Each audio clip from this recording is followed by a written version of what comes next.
Episode 421 to 430। अध्याय 421। क्या वह हमें धोखा दे रहा है?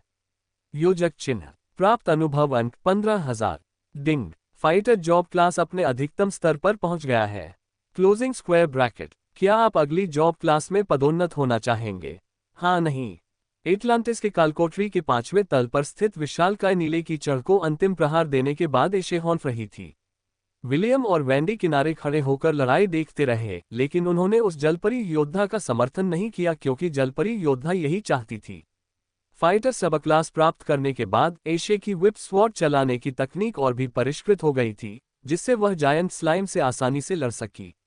विलियम और उसके समूह को यह उम्मीद नहीं थी कि अटलांटिस डंजन के बॉस 10वीं मंजिल के बजाय 5वीं मंजिल से शुरू होंगे, जो कि सामान्य डंजनों में काफी आम बात थी। इससे विलियम और सिस्टम को निम्न श्रेणी के डंजन और एसएसआर रेटिंग प्राप्त डंजन के बीच के भारी अंतर का एहसास हुआ। सिस्टम, एशे की जॉब क्लास को अर्थ मेज में बदल दो, विलियम ने आदेश दिया। सबक क्लास सफलतापूर्वक बदल दिया गया है। धन्यवाद। विलियम ऐश की ओर बढ़ा और उसे उसकी जीत पर बधाई दी। वेंडी ने भी ऐसा ही किया और तीनों ने एक दूसरे से हाई फाइव किया। ऐशी, मुझे तुमसे कुछ कहना है, विलियम ने अपने चेहरे पर शरारती मुस्कान के साथ कहा। मुझे तुम्हारे चेहरे के ये भाव पसंद नहीं आए, एशे ने जवाब दिया। साफ साफ बताओ, तुम क्या करने की योजना बना रहे हो? तो पृथ्वी जादू सीखने के बारे में आपका क्या विचार है? पृथ्वी का जादू? क्या आप उस जादू की बात कर रहे हैं जिसे मेरी जुड़वां बहन इस्तेमाल कर सकती है?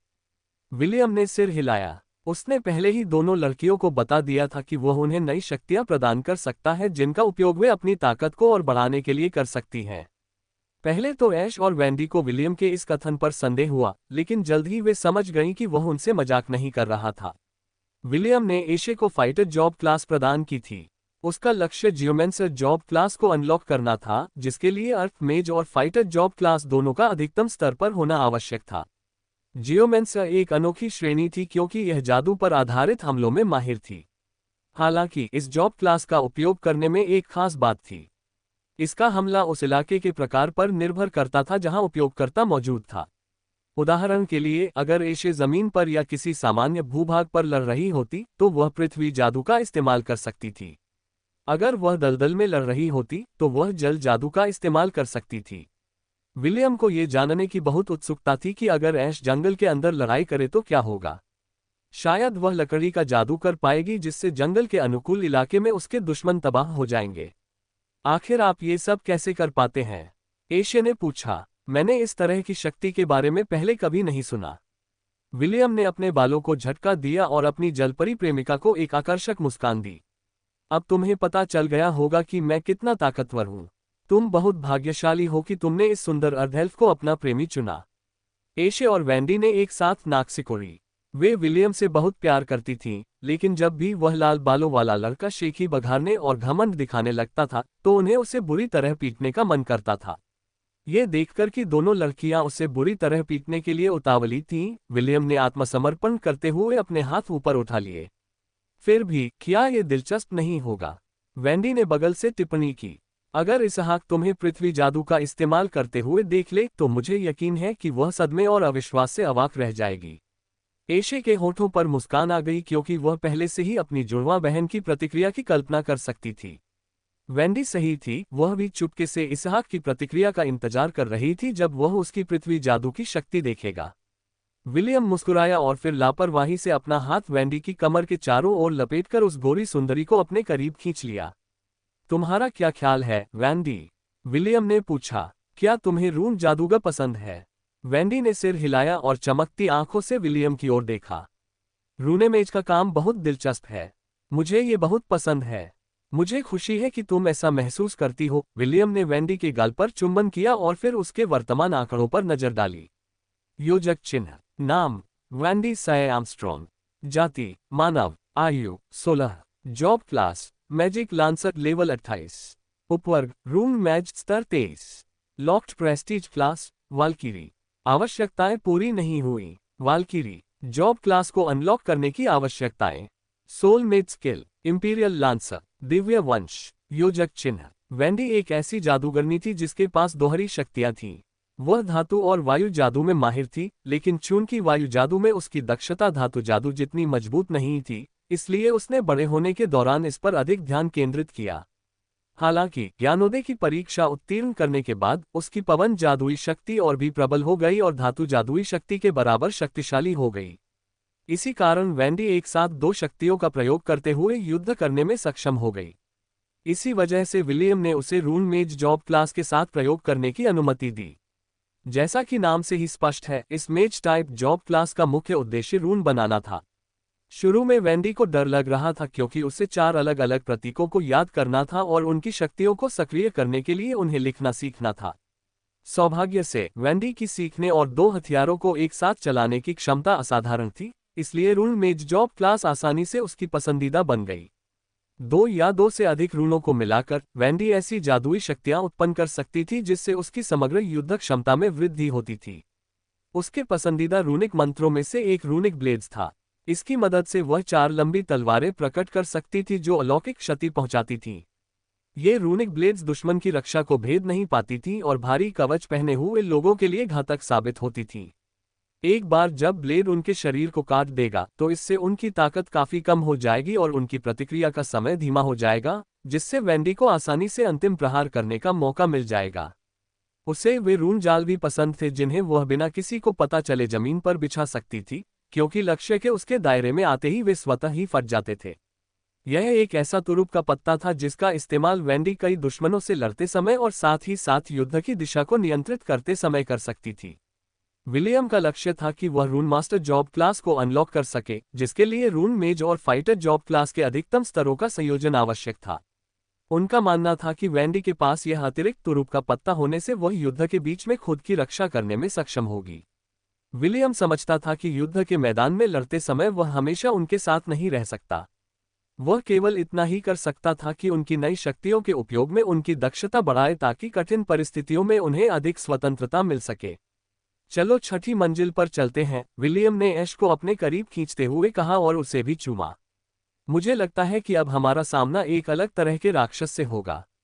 उसके बगल में खड़ी दोनों महिलाओं ने सहमति में सिर हिलाया। हालांकि इससे पहले कि वे अगली मंजिल पर कदम रख पाती, सिस्टम ने विलियम को एक सूचना भेजी जिसमें बताया गया कि एस्ट, डेव, कॉनरेड और इसाक आखिरकार किरिंटोर पर्वत पर पहुंच गए हैं। चलो कालकोठरी की खोज को स्थगित कर देते हैं, विलियम ने कहा। एस्ट आ गई है, चलो उससे मिलने चलते हैं।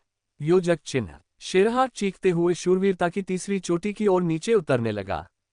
कबीले के बचे हुए लोग, जिन्होंने पहले कभी ग्रिफॉन नहीं देखा था, शेरहाट को जिज्ञासा और प्रशंसा से देख रहे थे। लेकिन जब उन्होंने ठीक उसके बगल में मंडराते हुए वाइवरन को देखा, तो वे सब चौंक गए और अपने हथियार निकाल लिए। हालांकि उन्होंने पहले कभी ग्रिफॉन नहीं देखा था, लेकिन वे वाइवरन से अच्छी तरह परिचित थे। किरिंटोर पहाड़ों के पास हिम वाइवरन रहते थे और वे कभी कभी अपने कबीलों में पाले जाने वाले पशुओं को पकड़ने के लिए छापे मारते थे। कभी कभी वाइवन अपने हमलों के दौरान जनजाति के कुछ सदस्यों को भी पकड़ लेते थे ताकि वापस अपने घोंसलों में लौटने पर वे उन्हें भोजन के रूप में इस्तेमाल कर सकें। ताकाम ने इन हमलों को जानबूझकर अनदेखा किया था क्योंकि यह उत्तरी जनजातियों को उसकी सुरक्षा को लेकर अत्यधिक लापरवाह होने से रोकने का भी एक तरीका था। उस अर्धदेव ने घोषणा की थी कि वह केवल आक्रमण के दौरान ही उनकी सहायता करेगा। हालांकि जब राक्षसों के हमले की बात आती थी तो वह उन्हें खुद ही अपना बचाव करने का आदेश देता था। इसी वजह से इन कबीलों के योद्धा वर्षों से मजबूत बने रहे थे और एक ऐसी ताकत बन गए थे जिससे हेलेन साम्राज्य निपटना नहीं चाहता था। विलियम वेंडी के साथ उड़ने वाली गाड़ी की ओर चल पड़ा। इयान पहले ही लड़के के रूप में परिवर्तित हो चुकी थी और अपने युवा स्वामी और जुड़वा बहन का अभिवादन करने चली गई। हालांकि उसे विलियम के साथ रहना अच्छा लगता था, लेकिन यह इस तथ्य को नहीं बदलता था कि वह इसहाक के साथ एस्ट की अंगरक्षक थी। हर समय एस्ट की रक्षा करना उसका कर्तव्य था। किरिंटोर पर्वत में आपका स्वागत है, युवा स्वामी, इयान ने एस्ट का हाथ पकड़कर उसे उड़ने वाली गाड़ी से उतरने में मदद करते हुए अभिवादन किया। तुम्हें दोबारा देखकर अच्छा लगा, इयान, एस्ट ने मुस्कुराते हुए जवाब दिया। फिर उसने अपना सिर झुकाकर इयान के कान में कुछ फुसफुसाया। क्या वह हमें धोखा दे रहा है? एस्ट ने पूछा। नहीं, इयान ने जवाब दिया। राजधानी छोड़ने के बाद से ही वह सहयोगी जुटाने में व्यस्त है। वेंडी और मैं ये सुनिश्चित कर रहे हैं कि वह कोई गड़बड़ न करे। विलियम के होठों के कोने हल्के से फड़क उठे जब उसने अपने से कुछ ही मीटर दूर फुसफुसाते हुए 2 लड़कों की आवाज सुनी। हालांकि वे आपस में फुसफुसा रहे थे, विलियम की तेज सुनने की क्षमता ने उनकी बातचीत सुन ली। विलियम को लगा कि एस्ट के आने से यथास्थिति बिगड़ जाएगी और थर्ड पीक ऑफ शिवलरी में एस्ट के रहने के दौरान उनके बेडरूम की व्यवस्था में जटिलताएं पैदा हो जाएंगी। अध्याय 422, यही है प्रेम की शक्ति। ब्रियाना ने एस्ट के किरिंटोर पर्वत में आगमन के उपलक्ष्य में एक छोटा भोज आयोजित किया था। भोज समाप्त होने पर विलियम डेव और कॉनरेड को अपने साथ निजी बातचीत के लिए ले गया। उसका उद्देश्य हेलेन साम्राज्य की राजधानी की वर्तमान स्थिति के बारे में अधिक जानकारी प्राप्त करना था। विलियम की अनुपस्थिति में एस्ट, वैंडी, इयान और इसहाक ने आपस में कुछ बातें करने के लिए विलियम के बेडरूम में खुद को बंद कर लिया। स्वाभाविक रूप से उनकी चर्चा का विषय विलियम के राजधानी छोड़ने के बाद घटी घटनाएं थीं। इयान ने शुरुआत से लेकर अब तक की सारी बातें विस्तार से बताईं। उसने अकादमी के बाहर जंगल में विलियम की मुलाकात नरक के वानर से होने के बारे में बताया। फिर उसने बताया कि कैसे विलियम और उस पर सनकी जंगल के अंदर एक चिड़चिड़े राक्षस ने हमला किया, जिसके बाद उन्हें सेंटोर से मदद मिली। इयान ने आह भरी जब उसने उन्हें उस जिद्दी टाइटैनिक ट्रोलहाउंड के बारे में बताया जो इंसानों पर भरोसा नहीं करता था। उसने धीमी आवाज में ये भी बताया कि किरिंटोर पर्वत के सम्राट ने विलियम के सामने क्या शर्तें रखी थीं। हॉटलपूल शहर जाने से पहले हम आर्मस्ट्रॉन्ग डची में रुके क्योंकि विलियम को वैंडी की याद आ रही थी। इयान ने बगल में बैठी शर्माती हुई लड़की को तिरछी नजर से देखते हुए कहा। गोब्लिन क्रिप्ट के अंदर क्या हुआ? एस्ट ने पूछा। उसे एक पल के लिए भी विश्वास नहीं हो रहा था कि कोई अर्धदेव बिना किसी कारण के विलियम को कालकोटरी खाली करने के लिए कहेगा। एस्ट के सवाल का जवाब देने से पहले इयान और वैंडी ने एक दूसरे की तरफ देखा। विलियम ने कुछ अप्रत्याशित किया और एक सुनहरे घन का उपयोग करके एक कालकोटरी राक्षस को पकड़ लिया, इयान ने बताया। उसके बाद उसने अपने हाथ में मौजूद अंगूठी से कालकोटरी के केंद्र को छुआ और वहीं जम गया। इयान ने अपना गला तर करने के लिए पानी का गिलास उठाया, इसलिए वैंडी ने उसकी बात जारी रखने का फैसला किया। जैसे ही अंगूठी कालकोटरी के केंद्र से छुई, वह गायब हो गई और विलियम वहीं अचेत खड़ा रहा। हमने उसे कितना भी पुकारा या हिलाया, वह टस से मज नहीं हुआ। इयान ने सहमति में सिर हिलाया। वह 15 मिनट बाद ही अपने होश में आया। उसके बाद हम कालकोटरी से निकलकर आर्मस्ट्रॉन्ग डची लौट आए। विलियम ने हमें कुछ नहीं बताया कि क्या हुआ था और हम उससे पूछताछ भी नहीं करना चाहते थे। मैं समझ गई। एस्ट ने दोनों लड़कियों का हाथ थाम लिया। उसका साथ देने के लिए धन्यवाद। दोनों लड़कियों ने एस्ट का हाथ पकड़ा और मुस्कुराईं। विलियम की तीनों प्रेमिकाओं के रूप में उन्होंने पहले ही एक गठबंधन बना लिया था ताकि यह सुनिश्चित हो सके कि विलियम जहां भी जाए, यूं ही लड़कियों को न पटा जाए। इसहाक इस दृश्य को जटिल भावों के साथ देख रही थी। उसे अजीब सा लग रहा था कि वह यहाँ सही जगह पर नहीं है, लेकिन वह कुछ नहीं कर सकती थी सिवाय इसके कि तीनों लड़कियां उस हाफ एल्फ के पीठ पीछे विलियम के बारे में गपशप कर रही थीं। योजक चिन्ह। 1 घंटे बाद विलियम अपने कमरे में लौटा और एस्ट और इसहाक से कहा कि वह उन्हें एक रहस्य बताना चाहता है। चूंकि एस्ट उसकी प्रेमिका थी और इसहाक उसका सेवक होने के साथ साथ यान की जुड़वा बहन भी थी, इसलिए विलियम ने मेहनती इसहाक को अपने करीबी लोगों में शामिल करने का फैसला किया। यह, एस्ट हकलाते हुए बोला, यही वो राज है जो तुम मुझसे साझा करना चाहते थे। अविश्वसनीय, आइजैक ने अपने आसपास का जायजा लेते हुए बुदबुदाया। जब विलियम एस्ट और इसहाक को 1000 बीस्ट डोमेन के अंदर ले आया, तो उनकी प्रतिक्रिया देखकर वह मुस्कुराया। चूंकि भविष्य में उन्हें साथ मिलकर लड़ना था, इसलिए उसने सोचा कि उनके साथ अपने कुछ रहस्य साझा करना आवश्यक है। नोट: कृपया मुझे क्षमा करें अगर मैं बीच बीच में सर्वनाम बदल दूं। मुझे यकीन है कि आप इसका कारण पहले ही समझ चुके हैं। ये डोमेन तुम्हारा है। एस्ट ने विलियम को गंभीरता से देखते हुए पूछा। ये तुम्हें कैसे मिला? एस्ट के सवाल का जवाब देने से पहले विलियम ने अपनी बाहों को अपनी छाती पर बांध लिया। अगर मैं तुमसे कहूं कि मैंने इसे खरीदा है तो क्या तुम मुझ पर विश्वास करोगे? नहीं, एस्ट ने दृढ़ता से सिर हिलाया। मैंने कभी किसी को डोमेन बेचते हुए नहीं सुना। आपका क्या कहना है, इसहाक? इसहाक ने भी अपना सिर हिलाया। हालांकि उसे पता था कि विलियम झूठ नहीं बोल रहा है, फिर भी उसने यह मानने से इनकार कर दिया कि कोई डोमेन यूं ही खरीदा जा सकता है। खैर, चूंकि तुम मेरी बात पर यकीन नहीं करते तो मैं कुछ नहीं कर सकता। विलियम मुस्कुराया। वह खुद जानता था कि उसकी बातें कितनी बेतुकी लग रही थीं, इसलिए उसने उन दोनों को समझाने की कोशिश नहीं की। दरअसल एक और चीज है जो मैं आपको दिखाना चाहता हूं। विलियम ने एस्ट का हाथ पकड़ते हुए दूसरा हाथ इसहाक को बढ़ाया। आप आगे जो देखने वाले हैं वह इससे भी कहीं ज्यादा अविश्वसनीय है। मुझे उम्मीद है कि आप दोनों तैयार हैं। योजक चिन्ह। अटलांटिस कालकोटरी। ये किस तरह का जादू है? एस्ट ने अपने हाथों से अपना चेहरा मल लिया। विलियम उसे और इसहाक को अटलांटिस के तहखाने की चौथी मंजिल पर ले गया, जहां इस समय गोब्लिन योद्धा स्लाइम्स के खिलाफ लड़ रहे थे। बेशक ये स्लाइम उनके लिए कोई खतरा नहीं थे। वे विलियम के आदेशानुसार केवल डंजन पॉइंट्स जमा कर रहे थे ताकि वह गोब्लिन क्रिप्ट को अपग्रेड कर सके और उसकी मंजिलों की संख्या बढ़ा सके। विलियम, क्या तुम अभी भी इंसान हो? इसहाक ने पूछा। तुम ये सब कैसे कर रहे हो? तुम कितने नादान हो, इसहाक। विलियम ने खुशी से इसहाक के कंधे पर थपथपाया। बेशक मैं इंसान नहीं हूँ, मैं आधा एल्फ हूँ। मुझे लगा कि तुम ये पहले से ही जानते हो। इसहाक ने विलियम को अचंभित भाव से देखा। बेशक मुझे पता है कि तुम आधे एल्फ हो।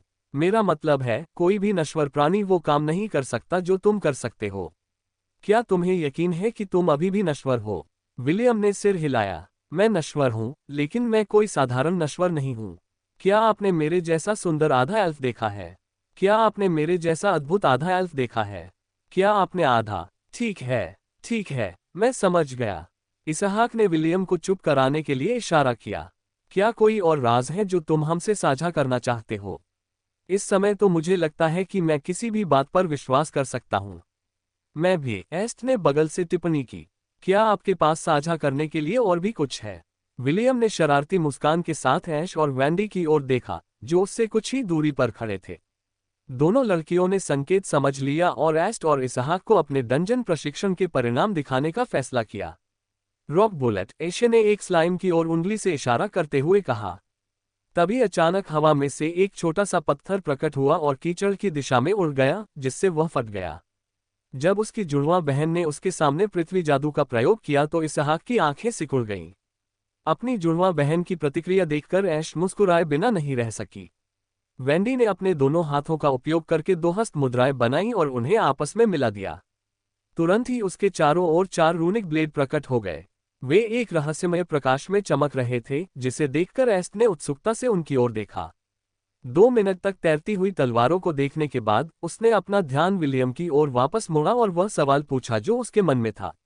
कैसे? एस्ट ने पूछा। एस्ट पहले से ही हैरान थी जब उसने एशे को पृथ्वी जादू कौशल का उपयोग करते देखा।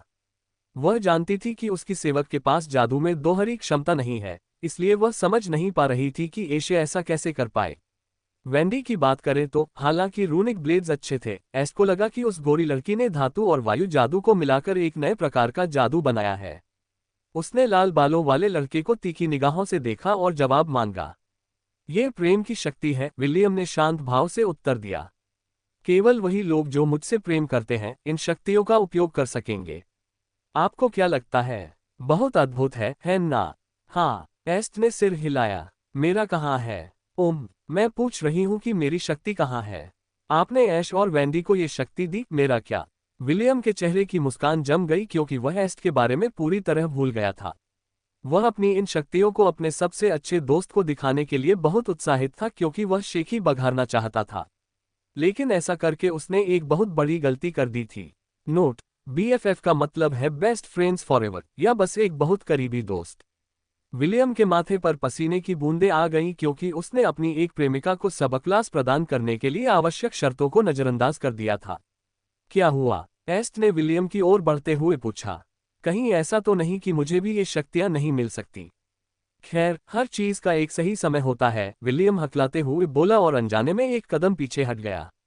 इन शक्तियों को प्राप्त करने से पहले एक महत्वपूर्ण शर्त पूरी करनी होगी, और वह ये है कि यह एक बहुत कठिन आवश्यकता है। वर्तमान में आप इन शक्तियों को सक्रिय करने की शर्तों को पूरा करने में असमर्थ हैं। ऐश चलते चलते रुक गई और फिर उसने ऐश और वैंडी की तरफ देखा। इसके बाद उसने भौहें उठाकर विलियम की तरफ देखा, मानो उससे कह रही हो, ये दोनों तो शर्त पूरी कर चुके हैं और मैं नहीं। मैं भी यही जानना चाहती हूँ।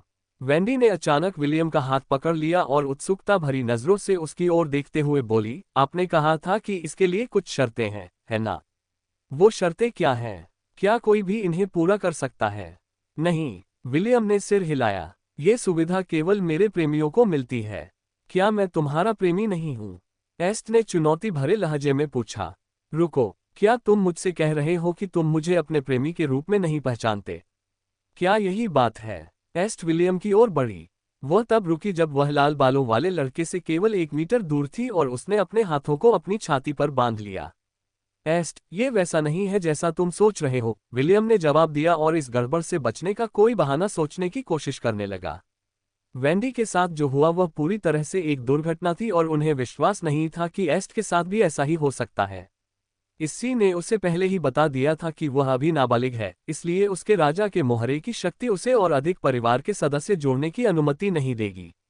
जब तक एस्ट और वह सपनों में शारीरिक संबंध नहीं बनाते या कुछ ऐसा ही नहीं होता, तब तक उसकी चांदी जैसे बालों वाली प्रेमिका को अपने परिवार के सदस्यों की सूची में शामिल करना असंभव होगा। कोई चारा न होने पर विलियम एस्ट को एक ऐसी जगह ले गया जहां वे दोनों अकेले में बात कर सकें। उसने समझाया कि वह उसे सबक क्लास क्यों नहीं दे पा रहा है। एस्ट ने धैर्यपूर्वक विलियम की बात सुनी। जब एस्ट को आखिरकार समझ आया कि विलियम उसे वह क्यों नहीं दे पा रहा था जो वह चाहती थी, तो उसका चेहरा एकदम लाल हो गया। हालांकि वह विलियम से प्यार करती थी, लेकिन उसका दिल इतनी उत्तेजना के लिए तैयार नहीं था। एस्ट की मां एलिजाबेथ ने उसे अज्ञानी बच्चा नहीं बनने दिया और उसे यौन शिक्षा दी। उन्होंने ऐसा इसलिए किया ताकि जब वह अंततः अपना असली रूप प्राप्त करे तो उसका कोई फायदा न उठा सके। आप सही कह रही हैं, हम अभी इसके लिए बहुत छोटे हैं, एस्ट ने सिर झुकाते हुए कहा। मुझे बताने के लिए धन्यवाद। विलियम ने लॉन्ट के बाहर मिले अपने पहले दोस्त को गले लगाते हुए आह भरी। चिंता मत करो, जब वो समय आएगा मैं वादा करता हूं कि मैं जिम्मेदारी उठाऊंगा। साथ ही मैं देवी एस्ट्रिड द्वारा तुम पर लगाए गए श्राप को दूर करने की पूरी कोशिश करूंगा। हाँ, एस्ट ने उत्तर दिया। मैं तुम्हारी बात पर विश्वास करता हूँ। धन्यवाद, मैं तुम्हारा इंतजार करूंगी, विल। बस मुझे ज्यादा देर तक इंतजार मत करवाना, ठीक है? मैं अपनी पूरी कोशिश करूंगा। बाकी सब भगवान पर छोड़ दो। अध्याय 423 स्था की मासूमियत भाग 1। विलियम की आध्यात्मिक दुनिया के भीतर चुंबन की हल्की हल्की आवाजें सुनाई दे रही थीं। लंबे चांदी जैसे बालों वाली एक लड़की को लाल बालों वाला एक लड़का मजबूती से गले लगाए हुए था। विलियम ने एस्ट के कोमल होठों को हल्के हल्के चुंबनों से चूमा, जबकि एस्ट की आंखें बंद थीं और उसने अपनी बाहें विलियम की पीठ के चारों ओर लपेटी हुई थीं। 2 मिनट बाद विलियम पीछे हटा और उस खूबसूरत महिला को देखा जिसे वह अपनी सबसे अच्छी सहेलियों में से एक मानता था। ये पहली बार था जब उन दोनों ने चेतना के सागर में एक साथ कुछ समय बिताया था। विलियम द्वारा ये समझाने के बाद कि वह एस्ट को अतिरिक्त शक्तियां क्यों नहीं दे सकता, एस्ट ने उससे पूछा कि वह ऐश और वेंडी के साथ कितना आगे बढ़ चुका है। हालांकि यह एक पेचीदा सवाल था, विलियम ने ईमानदारी से जवाब दिया कि उसने अभी तक ऐश और वेंडी के साथ वह सीमा पार नहीं की है। स्वाभाविक रूप से उसने एस्ट को वेंडी के साथ हुई घटना के बारे में भी बताया और समझाया कि यह उसके नियंत्रण से बाहर की बात थी। एस्ट ये बात समझ गई थी, लेकिन फिर भी उसने विलियम से कुछ अंतरंग पल साझा करने का अनुरोध किया। यही कारण था कि दोनों ने एक साथ मिलकर विलियम की आध्यात्मिक दुनिया में प्रवेश किया, जहां एस्ट का वास्तविक रूप उसके सामने प्रकट हो सकता था। वेंडी और ऐश के विपरीत, जो कभी कभी पहल करते थे, एस्ट प्रेमियों के बीच होने वाली गतिविधियों के मामले में बहुत निष्क्रिय थी। वह चुंबन का अनुभव भी करना चाहती थी, लेकिन चूंकि उसे इसका कोई अनुभव नहीं था, इसलिए उसने सब कुछ विलियम के हाथों में छोड़ दिया। जब हाफ एल्फ ने एस्ट के पतले शरीर को थामकर उसके होठों पर अपने होंठ रखकर उसे चूमा, तो उसे एहसास हुआ कि उसकी तीसरी प्रेमिका चुंबन के मामले में अप्रत्याशित रूप से बहुत शर्मीली थी। वह एक फूलदान की तरह थी जो जोर से पकड़ने पर टूट सकता था, इसलिए विलियम ने धीरे धीरे और कोमलता से काम लिया। उसने वेंडी के साथ एक रात के प्रेम प्रसंग में जिस तरह उसके होठों को नोचा था, वैसे उसके होठों को नोचा नहीं उसने ऐश के साथ इससे के प्रशिक्षण के दौरान जिस तरह उसकी जीभों को आपस में मिलाया था, वैसे ही उसने एस्ट के होठों को आपस में उलझाया। उसने बस उसके कोमल होठों पर हल्के हल्के चुंबन दिए और इतना ही एस्ट के पैरों को कांपने के लिए काफी था। विलियम ने अपनी तीसरी प्रेमिका को कोमल निगाहों से देखा और उसके शांत होने का इंतजार किया। तुम्हारा पहला चुंबन कैसा था? विलियम ने पूछा। क्या तुम्हें पसंद आया? विलियम को घूरते हुए एस्ट ने अनजाने में अपने होठों को हाथ से छू लिया। ये वैसा बिल्कुल नहीं था जैसा मैंने सोचा था, लेकिन सुनहरे बालों वाली उस खूबसूरत महिला ने अपना खाली हाथ अपनी छाती पर रख लिया और उसके चेहरे पर शर्म की लाली छा गई। मेरा दिल जोर से धड़क रहा है। यह मेरा पहला चुंबन था और फिर भी, विलियम ने पूछा। उसने प्रेम भरी निगाहों से उसकी ओर देखा और उसके आगे की बात सुनने का इंतजार करने लगा। और फिर भी मुझे और चाहिए, एस्ट ने जवाब दिया। लेकिन मुझे ऐसा लग रहा है जैसे तुम कुछ छिपा रही हो। क्या कुछ गड़बड़ है? विलियम मुस्कुराया और उसके चेहरे को सहलाया। मैं खुद को रोकने की पूरी कोशिश कर रहा था। मुझे डर है कि अगर मैंने अपना आपा खो दिया तो मैं तुम्हें तोड़ दूंगा और मैं ऐसा नहीं करना चाहता। मुझे तोड़। हाँ। इसके बाद विलियम ने उसे अपने करीब खींच लिया और उसका सिर अपने कंधे पर टिका दिया। तुम इतनी प्यारी लग रही थी कि मैं लगभग खुद को खो बैठा, विलियम ने फुसफुसाते हुए कहा। मुझे पता है कि यह बात सुनने में थोड़ी अजीब लग सकती है, लेकिन मुझे खुशी है कि तुम पर श्राप लगा है। अगर ऐसा नहीं होता तो मुझे डर है कि मार्शल, मैजिक और स्पिरिट डिवीजनों के सभी लोग तुम्हें पाने के लिए आपस में लड़ने लगते। तुम बड़ा चढ़ाकर बोल रही हो, एस्ट ने फुसफुसाते हुए जवाब दिया। नहीं, मैं नहीं हूं। ये सच है। उद्धरण चिन्ह अल्पविराम उद्धरण चिन्ह। विलियम की आवाज और व्यवहार में ईमानदारी महसूस करके एस्ट अवाक रह गई। इसी वजह से उसे अपने सीने में एक गर्माहट सी महसूस हुई, जिससे उसे बहुत खुशी हुई। दोनों कुछ देर तक गले मिले, फिर विलियम ने अपनी प्रेमिका के होठों को दोबारा चूमा। कुछ हल्के चुंबनों के बाद विलियम ने एस्ट से पूछा कि क्या वह कुछ नया करने के लिए तैयार है। एस्ट थोड़ी देर हिचकिचाई, लेकिन फिर भी उसने सिर हिलाकर हाँ कह दी। वह ये जानने के लिए उत्सुक थी कि विलियम का कुछ नया करने से क्या मतलब है। अपने होंठ खोलो, विलियम ने धीरे से कहा, और मेरी जीभ मत काटो। एस्ट ने संकोचपूर्वक आज्ञा का पालन किया। जैसे ही उसके होंठ खुले, विलियम ने उसे फिर से चूमा, लेकिन इस बार उसकी जीभ उसके मुंह में प्रवेश कर गई। चांदी जैसे बालों वाली उस खूबसूरत महिला का शरीर कांप उठा जब विलियम की जीभ उसकी जीभ से लिपट गई। यह उसके लिए एक बिल्कुल नया अनुभव था, लेकिन उसने विरोध नहीं किया और विलियम को अपनी मर्जी करने दी। पिछली बार की तरह विलियम ने इस बार भी कोमलता से किया। उसने एस्ट की जीभ से खेला और धीरे धीरे वह उसके कोमल और सौम्य स्पर्श की आदी हो गई। विलियम पीछे हट गया और दोनों हौंफने लगे। उन्हें नहीं पता था कि चुंबन कितनी देर तक चला। उन्हें बस इतना पता था कि वे एक दूसरे के प्रति अपनी भावनाओं को साझा करते हुए अपनी ही दुनिया में खो गए थे।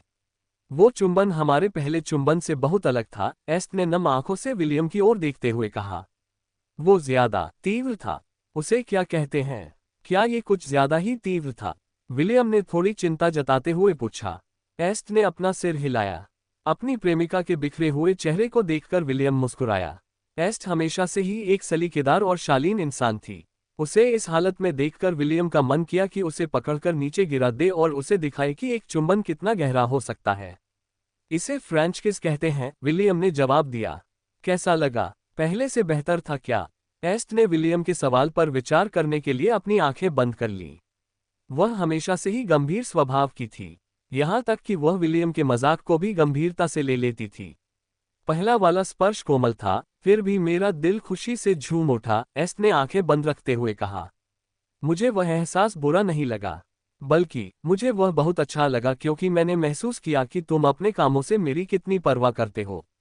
दूसरा वाला अलग था, मैं तुम्हारे तीव्र प्रेम को महसूस कर सकती थी, मुझे अपना बनाने की चाहत। विलियम के चुंबन के माध्यम से उसे अपना बनाने की इच्छा को महसूस करते ही एस्ट के चेहरे का लाल रंग और गहरा हो गया।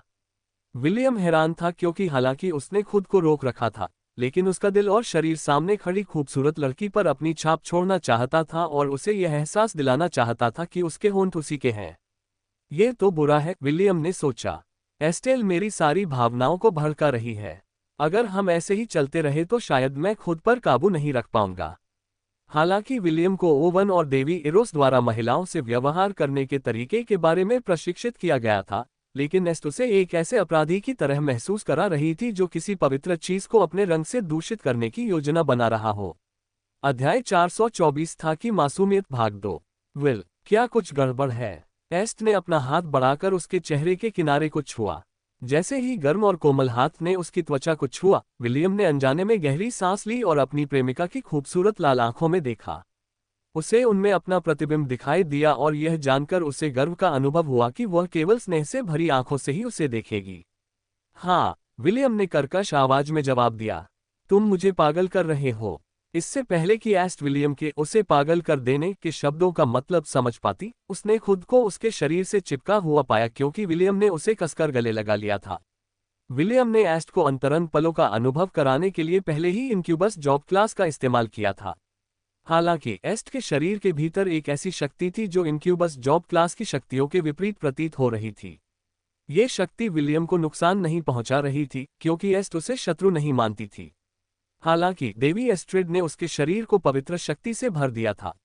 एस्ट्रिड धर्मात्मा गुट की सदस्य थी और एस्ट उसकी कट्टर अनुयायी थी।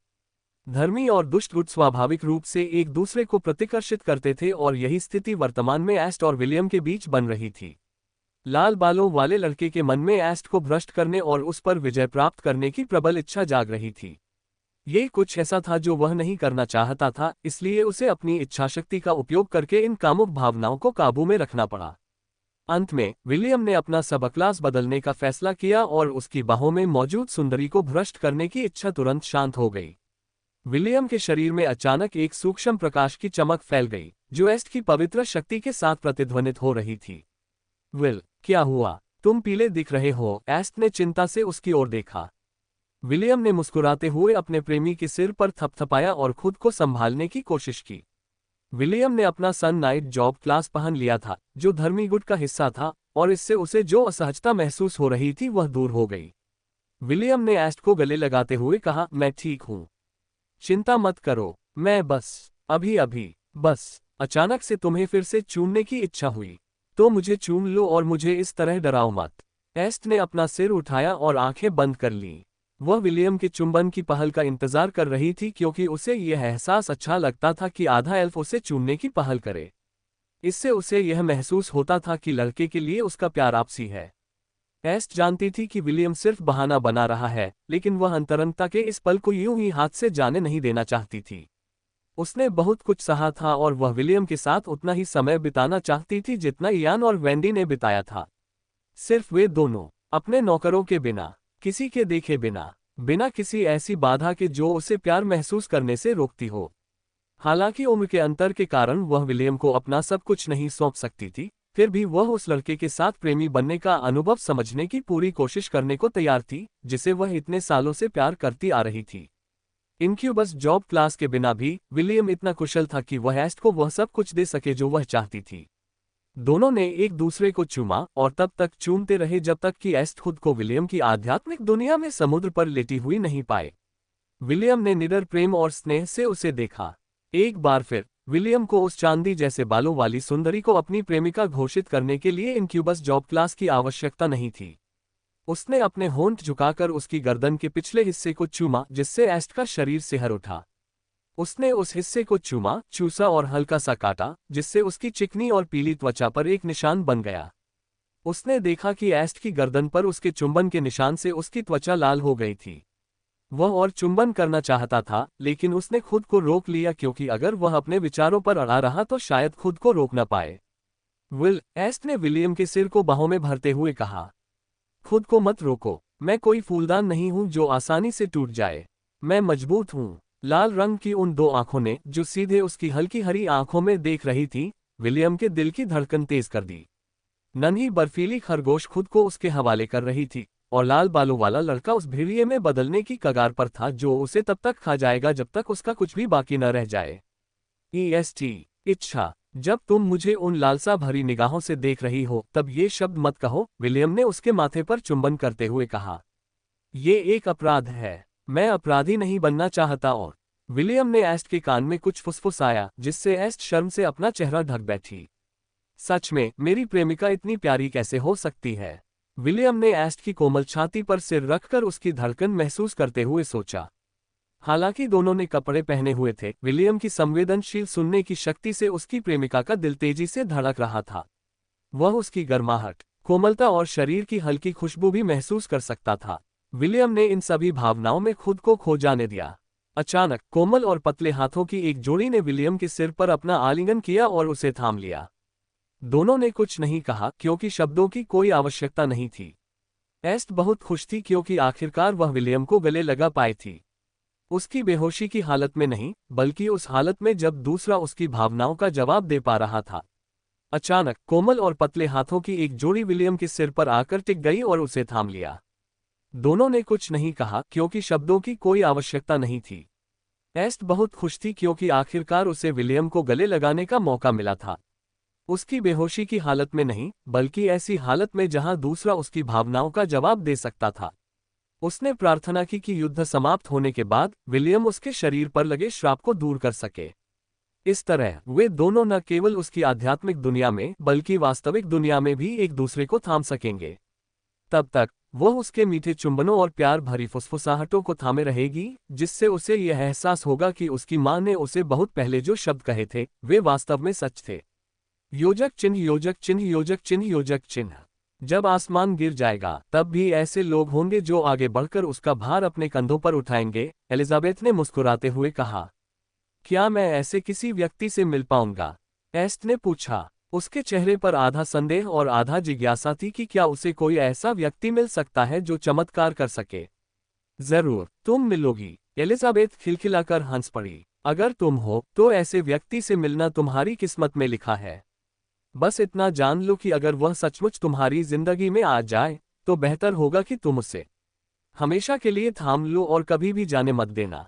अध्याय 425, समर्थन का स्तंभ। तुम दोनों कहाँ गए थे? विलियम और एस्ट के 1020 डोमेन में स्थित विला में लौटने पर वेंडी ने पूछा। तुम दोनों कुछ घंटों के लिए बाहर गए थे।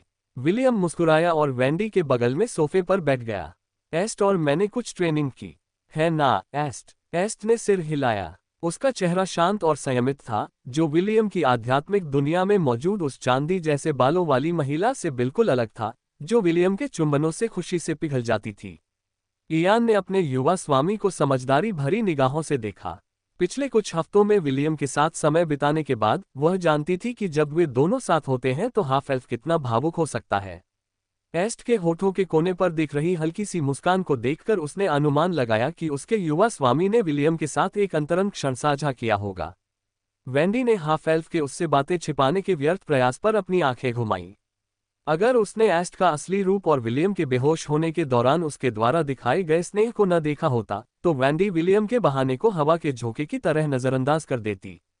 फिर भी वह चुप रही क्योंकि उसने पहले ही यह स्वीकार कर लिया था कि उसके प्रेमी का भाग्य उसके अलावा कई और प्रेमियों के साथ रहना तय था। कम से कम मैं उनकी पहली पत्नी तो हूं, वेंडी ने विलियम के कंधे पर सिर रखते हुए सोचा। मैं अपनी यह स्थिति किसी को नहीं सौंपूंगी।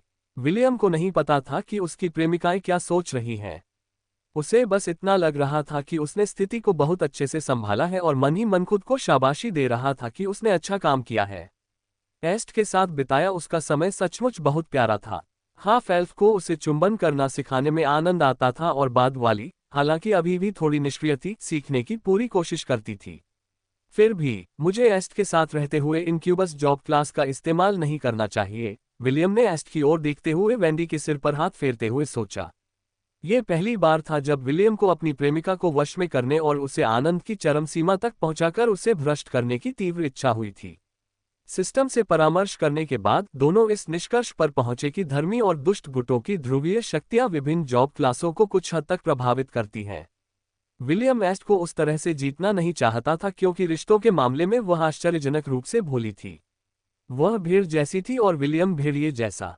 बेचारी भीड़ को इस बात का जरा भी अंदाजा नहीं था कि भेड़िया उसे पूरा का पूरा खा जाने की योजना बना रहा था, यहां तक कि हड्डियां भी नहीं छोड़ेगा। योजक चिन्ह। उस दिशा में एक दिन की यात्रा करने पर आप लोन शहर पहुंच जाएंगे, एक किशोर लड़के ने दूर की ओर इशारा करते हुए कहा।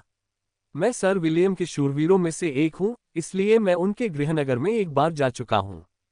क्या आप अब भी चाहते हैं कि मैं आप सबके साथ चलूं या आप अकेले ही जा सकते हैं? अगर आपको कोई असुविधा न हो तो क्या आप कृपया अंत तक हमारे साथ चल सकते हैं? ज़ेलान वंश के स्वतंत्रता सेनानियों के नए नेता पॉल ने मुस्कुराते हुए उत्तर दिया। मैं सुनिश्चित करूंगा कि आपको वापसी यात्रा के लिए पर्याप्त भोजन मिल जाए। बहुत खूब, मैं आपको सुरक्षित रूप से लोन्ट तक पहुंचा दूंगा।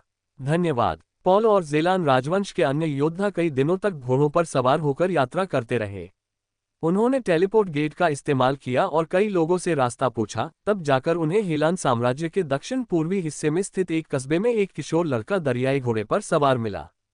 उन सभी की उम्मीद पहले ही खत्म हो रही थी, लेकिन पॉल ने फिर भी उन्हें आगे बढ़ने के लिए प्रेरित किया जब तक कि उन्हें वह लड़का नहीं मिल गया जो विलियम के नाइट ऑर्डर का हिस्सा था। एक दिन बाद क्या वह मिलेनियल बीस्ट है? दूर से विशालकाय सुनहरे बंदर को देखकर एक सुंदर लड़की ने हौंफते हुए कहा। वह वाइवन्स, और वे एक से अधिक हैं। एक अन्य लड़के ने आकाश में गश्त लगा रहे उड़ने वाले छोटे ड्रैगनों की ओर इशारा करते हुए कहा। इन शक्तिशाली जीवों को देखकर पॉल का चेहरा गंभीर हो गया। हालांकि उनके समूह में 200 से अधिक जीव थे, लेकिन ओरोब्रो के सामने उनकी कोई उम्मीद नहीं थी। अगर इसमें वाइवरन भी शामिल हो जाते तो इसका एक ही परिणाम होता, आत्महत्या। क्या हुआ? किशोर लड़के ने उलझन में सिर झुकाते हुए पूछा। क्या आप लोग लौट नहीं जा रहे हैं? हम लगभग पहुंच ही गए हैं। सभी लोग उस किशोर लड़के को ऐसे देख रहे थे मानो वह पागल हो। क्या तुम्हें वह मिलेनियल बीस्ट नजर नहीं आ रहा? पॉल ने पलट कर पूछा। और उन वाइवेंस को भी। अगर वे हमारी तरफ आए तो हम सब मर जाएंगे। आहा, तो बात यह है। अब मैं समझ गया। किशोर लड़के ने सिर हिलाया मानो उसे आखिरकार अपने सवाल का जवाब मिल गया हो। जब मैं पहली बार यहाँ आया था तो मेरी भी वही प्रतिक्रिया थी जो आप लोगों की थी, किशोर लड़के ने मुस्कुराते हुए जवाब दिया, मानो उसे कोई सुखद याद आ रही हो। चिंता मत करो, लूफी और वाइवंस हमें नुकसान नहीं पहुंचाएंगे। अपने हथियार म्यान में रख लो और मुझे बोलने दो। तुम में से किसी को भी उन्हें उकसाने की इजाजत नहीं है। हाँ, अगर तुम मरना चाहते हो तो मर जाओ। सभी ने पॉल की ओर ऐसे देखा मानो वे उसके आदेश की प्रतीक्षा कर रहे हों। पॉल ने अपनी तलवार को म्यान में रखने से पहले कुछ देर तक संकोच किया। उसने सबको भी ऐसा ही करने का इशारा किया और सबने उसका अनुसरण किया। क्या आपको यकीन है कि सब ठीक रहेगा? पॉल ने पुष्टि के लिए पूछा। एक बार हम उन वाइवेंस की सीमा में आ गए तो हम में से कोई भी उनसे बच नहीं पाएगा। सब ठीक हो जाएगा, किशोर लड़के ने अपनी छाती थपथपाते हुए जवाब दिया। आप सब कुछ मुझ पर छोड़ दीजिए। किशोर लड़के ने आगे बढ़कर नेतृत्व किया और बाकी सब उसके पीछे पीछे चलने लगे। वाइवेंस ने दूर से ही किशोरों के उस समूह को देख लिया था, लेकिन उन्होंने उन पर ध्यान नहीं दिया। लोंट में इतने लंबे समय तक रहने के कारण उन्हें लोगों को देखने की आदत हो गई थी। वे किसी पर भी यूं ही हमला नहीं करते थे जब तक कि उन्हें यह महसूस न हो कि वे कस्बेवासियों के लिए खतरा हैं। लूफी खड़ा हुआ और पास आते युवा योद्धाओं के समूह को घूरने लगा। उसने उन्हें पास आने से रोकने के लिए एक जोरदार दहाड़ लगाई। सहस्राब्दी पशु की दहाड़ सुनते ही घोड़े तुरंत घबरा गए। सौभाग्यवश किशोर बहुत सक्षम थे और उन्होंने घोड़ों को डर के मारे भागने से पहले ही काबू में कर लिया। वाइवरन भी किशोरों के चारों ओर मंडराने लगे। अगर उनमें से किसी ने भी कोई शरारत की तो वे झपट्टा मारकर हमला करने के लिए तैयार थे। लूफी, मैं सर विलियम के शूरवीरों में से एक हूं, किशोर लड़के ने चिल्लाकर कहा। क्या वह लोंट में है? हिप्पोग्रिफ ने भी चीखकर लूफी और वाइवेंस को सूचित किया कि वह उनका सहयोगी है। लड़के और हिप्पोग्रिफ की आवाजें सुनकर लूफी ने अपना सिर खुजाया और हवा में चक्कर लगा रहे एक वाइवरन को इशारा किया। वाइवरन ने चीख मारी और कस्बे की ओर उड़ गया। कुछ मिनट बाद मैथ्यू, लीह और सेलिन लोंट के द्वार से बाहर निकले। विडंबना ये थी कि युवराज अलारिक और राजकुमारी एला भी ये देखने आए थे कि क्या हो रहा है। लोंट में उनके पास करने के लिए कुछ नहीं था, इसलिए दिनचर्या में अचानक हुए बदलावों ने तुरंत उनका ध्यान आकर्षित किया। जब वाइवन चीखते हुए कस्बे से बाहर की ओर चले गए तो उन्हें पता चल गया कि कुछ गड़बड़ हो रही है, इसलिए वे तुरंत जांच करने के लिए बाहर गए। पॉल ने तुरंत अपने युवराज को पहचान लिया और अपने राज्य का नारा लगाया। ज़ेलान का सूर्य सदा चमकता रहे, पॉलुस ने पुकार कर कहा।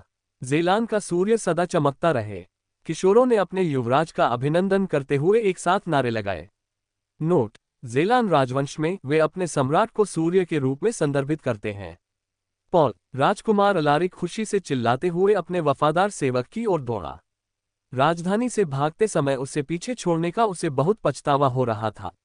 ये देखकर अच्छा लगा कि आप सुरक्षित हैं, महाराज। पॉल अपने घोड़े से उतरा और राजकुमार अलारिक के सामने घुटने टेक दिए। अन्य किशोर भी घोड़ों से उतरकर घुटनों के बल बैठ गए। उनमें से कुछ रो रहे थे।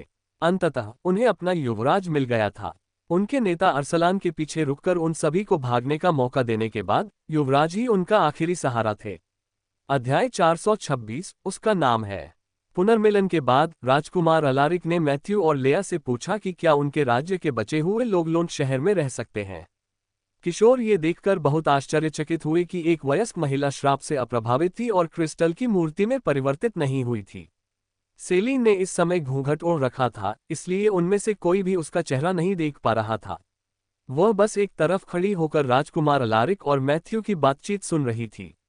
उसने अपने दरवाजे पर आए किशोरों को पहले ही देख लिया था और उसे यह आभास हो गया था कि वे सभी स्वर्ण श्रेणी में थे। हालांकि एल्फ्स के लिए यह कोई खास बात नहीं थी, लेकिन मनुष्यों के लिए यह उनकी उम्र के हिसाब से एक बड़ी उपलब्धि थी। ये बहुत बुरा है कि वे अभी भी एल्फ जाति के युवा योद्धाओं की तुलना में कमतर हैं, सेलिन ने सोचा। भले ही वह एक एल्फ थी, लेकिन अगर कोई भी एल्फ उस पर हथियार तानने की हिम्मत करता तो वह खुशी खुशी उसकी गर्दन तोड़ देती। सेलिन को अपनी जाति से कोई लगाव नहीं था और मुट्ठी भर एल्फी ऐसे थे जिनकी उसे सच में परवाह थी। बाकी सब लोगों के बारे में क्या, वे सभी नरक में जल सकते हैं। मैथ्यू ने मुस्कुराते हुए कहा, बेशक उनका स्वागत है। वे जब तक चाहें तब तक रह सकते हैं। धन्यवाद, राजकुमार अलारिक ने उत्तर दिया।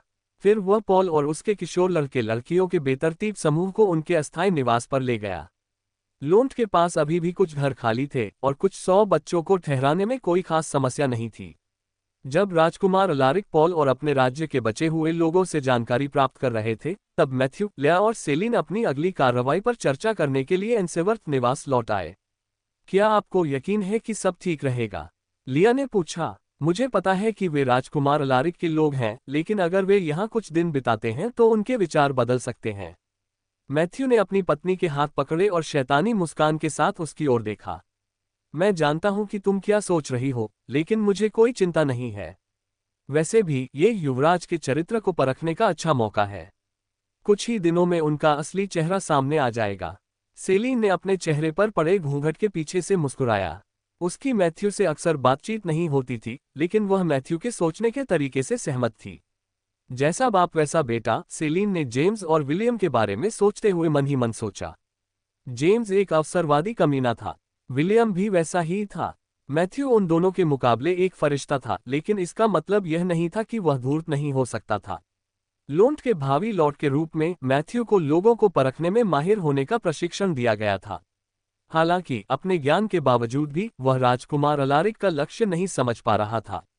बेशक वह ये समझता था कि युवराज अपने राजवंश को मुक्त कराना चाहते हैं, लेकिन इस समय यह असंभव था। मैथ्यू ये जानना चाहता था कि अगर उनके दूर के चचेरे भाई को एक छोटी निजी सेना बनाने के लिए पर्याप्त जनशक्ति मिल जाती तो वह क्या करता। योजक चिन्ह। तो अरसलान पीछे छूट गया, राजकुमार अलारिक ने आह भरी। ये बहुत दुर्भाग्यपूर्ण है। मैं बस यही प्रार्थना करता हूं कि वह मारा न गया हो। ये हमारे राज्य के लिए बहुत बड़ा नुकसान होगा। पॉल और बाकी किशोरों ने शर्म से अपने सिर झुका लिए। वे जानते थे कि अगर अरसलान ने दुश्मन को रोका न होता तो वे अब तक पकड़े जा चुके होते या इससे भी बुरा, मारे जा चुके होते। चिंता मत करो, हमें वापसी करने का मौका जरूर मिलेगा, राजकुमार अलारिक ने कहा। हमें बस सही अवसर का इंतजार करना होगा। फिलहाल लोंट में आराम करो, तुम यहाँ सुरक्षित हो। अपने विचारों को जोर से बोलने से पहले पॉल कुछ पल के लिए झिझका। महामहिम, इस कस्बे में क्या चल रहा है? पॉल ने पूछा। यहाँ 1000 साल पुराना दानव द्वारपाल क्यों है और आकाश में वायुविन क्यों गश्त कर रहे हैं? मैंने जो देखा है उससे तो इस कस्बे में कुछ खास नहीं है। क्या आप मुझे इसके बारे में बता सकते हैं? अन्य किशोरों के मन में भी यही विचार था, लेकिन वे अपने युवराज से यह प्रश्न पूछने में शर्म महसूस कर रहे थे। सौभाग्यवश पॉल ने पहल की। वे सभी अपने युवराज के उत्तर का इंतजार करने लगे कि इस शहर की रक्षा इतने शक्तिशाली जानवरों द्वारा क्यों की जाती है। राजकुमार अलारिक ने अपने लोगों को देखकर मुस्कुराया। सच कहें तो लोंट पहुंचने पर उनके मन में भी यही सवाल थे। ग्रामीण इलाके के इस शांत और साधारण कस्बे में कुछ दिन बिताने के बाद ही उन्हें समझ आया कि यह जगह खास क्यों है। इस कस्बे के पूर्व लॉर्ड जेम्स वॉन आइंसेवर्थ हैं, राजकुमार अलारिक ने मुस्कुराते हुए कहा। क्या आप में से कोई उन्हें जानता है? पॉल ने भौहें चढ़ाईं। नाम जाना पहचाना सा लगा और उसे यकीन था कि उसने ये नाम पहले भी सुना है। बाकी किशोर भी उसकी तरह ही सोच रहे थे। किसी कारणवश उन्हें लग रहा था कि उन्हें जेम्स को जानना चाहिए, लेकिन उन्हें याद नहीं आ रहा था कि वह नाम उन्हें जाना पहचाना क्यों लग रहा था। पॉल की अब दूसरी कमांडर रही खूबसूरत लड़की आर्या ने जेम्स को याद करते हुए कहा। लॉर्ड जेम्स, वह अजेय बर्बर योद्धा जिसने कई साल पहले लेडी एर्जा से शादी करने की इच्छा रखने वालों को चुनौती दी थी। आर्या की आंखें हैरानी से चौड़ी हो गईं। महामहिम, क्या आप उसी लॉर्ड जेम्स वॉन आइंसेवर्थ की बात कर रहे हैं? राजकुमार अलारिक ने सिर हिलाया। आप सही कह रही हैं, मिस आर्या। इस शहर के पूर्व निरीक्षक कोई और नहीं बल्कि लॉर्ड जेम्स थे, जिन्होंने लेडी एर्जा से शादी करने की अपनी इच्छा के कारण ज़ेलान कुलीन वर्ग में उथल पुथल मचा दी थी। अब जब जेम्स की पहचान उजागर हो गई तो किशोरों को अपने माता पिता द्वारा सुनाई गई उन कहानियों की याद आ गई, जिनमें उस दुष्ट बर्बर योद्धा का जिक्र था जिसने उनके राज्य का रत्न चुरा लिया था। जेम्स ज़ेलान राजवंश में एक महान हस्ती था, क्योंकि वह एकमात्र ऐसा व्यक्ति था जिसने अमर चुड़ैल का दिल जीता था, जो एओएफ परिवार की सदस्य थी और उनके राज्य के संरक्षक परिवारों में से एक थी। आपने जो किशोर पहले देखा था, सर मैथ्यू, वह उनका पोता है, राजकुमार अलारिक ने कहा। वह वर्तमान में लोंट का लॉर्ड है। हालांकि इस शहर की खासियत यह नहीं है। राजकुमारी एला, जो एक तरफ से सुन रही थी, ने अपनी मुट्ठियां भींच ली। घुड़सवार सेना की चोटी पर निडरता से लड़ने वाले उस सुंदर अर्धएल्फ की छवि उसकी आंखों के सामने कौंध गई। विलियम की छवि उसके मन में अंकित हो गई थी, क्योंकि एक समय ऐसा भी था जब वह चाहती थी कि जिसके लिए उसने लड़ाई लड़ी थी, वह ब्रियाना की जगह वह होती, जिसे उत्तरी जनजातियों में राजकुमारी माना जाता था। जिस व्यक्ति की मैं बात कर रहा हूं, वह इस समय लूंट में नहीं है, राजकुमार अलारिक ने धीमी आवाज में कहा। लेकिन मेरा मानना है कि अगर हम एल्स से अपना राजवंश वापस पाना चाहते हैं, तो हमें विजय दिलाने वाला कोई और नहीं बल्कि वही है। युवराज की बातें सुनने वाले अधिकांश किशोर संशय में थे। उनमें से किसी को भी विश्वास नहीं था कि एक अकेला व्यक्ति एल्स के खिलाफ लड़कर उन्हें अपना राजवंश वापस दिलाने में मदद कर सकता है। राजकुमार अलारिक जानता था कि वे क्या सोच रहे हैं। अगर उसने अपनी आंखों से विलियम का काम न देखा होता, तो वह भी यही सोचता। मिनोटॉर जाति ज़ेलान राजवंश के संरक्षक थे। उन्हें किसी एक व्यक्ति के अधीन करना आसान नहीं था, क्योंकि वे बहुत जिद्दी थे और किसी के सामने झुकते नहीं थे। हालांकि विलियम ऐसा करने में सक्षम था।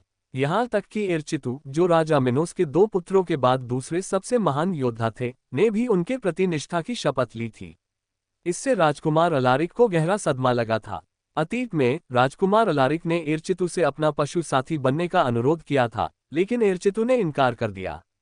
विशालकाय सफेद बैल ने उनसे कहा कि वह किसी भी नश्वर मनुष्य के सामने नहीं झुकेगा और केवल अपने संप्रभु राजा मिनोस के समक्ष ही नतमस्तक होगा। यही कारण था कि राजकुमार अलारिक को यह विश्वास करना मुश्किल लग रहा था कि मिलेनियल बीस्ट और उसके अधीनस्थों ने विलियम के प्रति निष्ठा की शपथ ली थी, जो उनके राजवंश का नागरिक भी नहीं था। ध्यान से सुनो और उसका नाम याद रखो, राजकुमार अलारिक ने गंभीर भाव से कहा।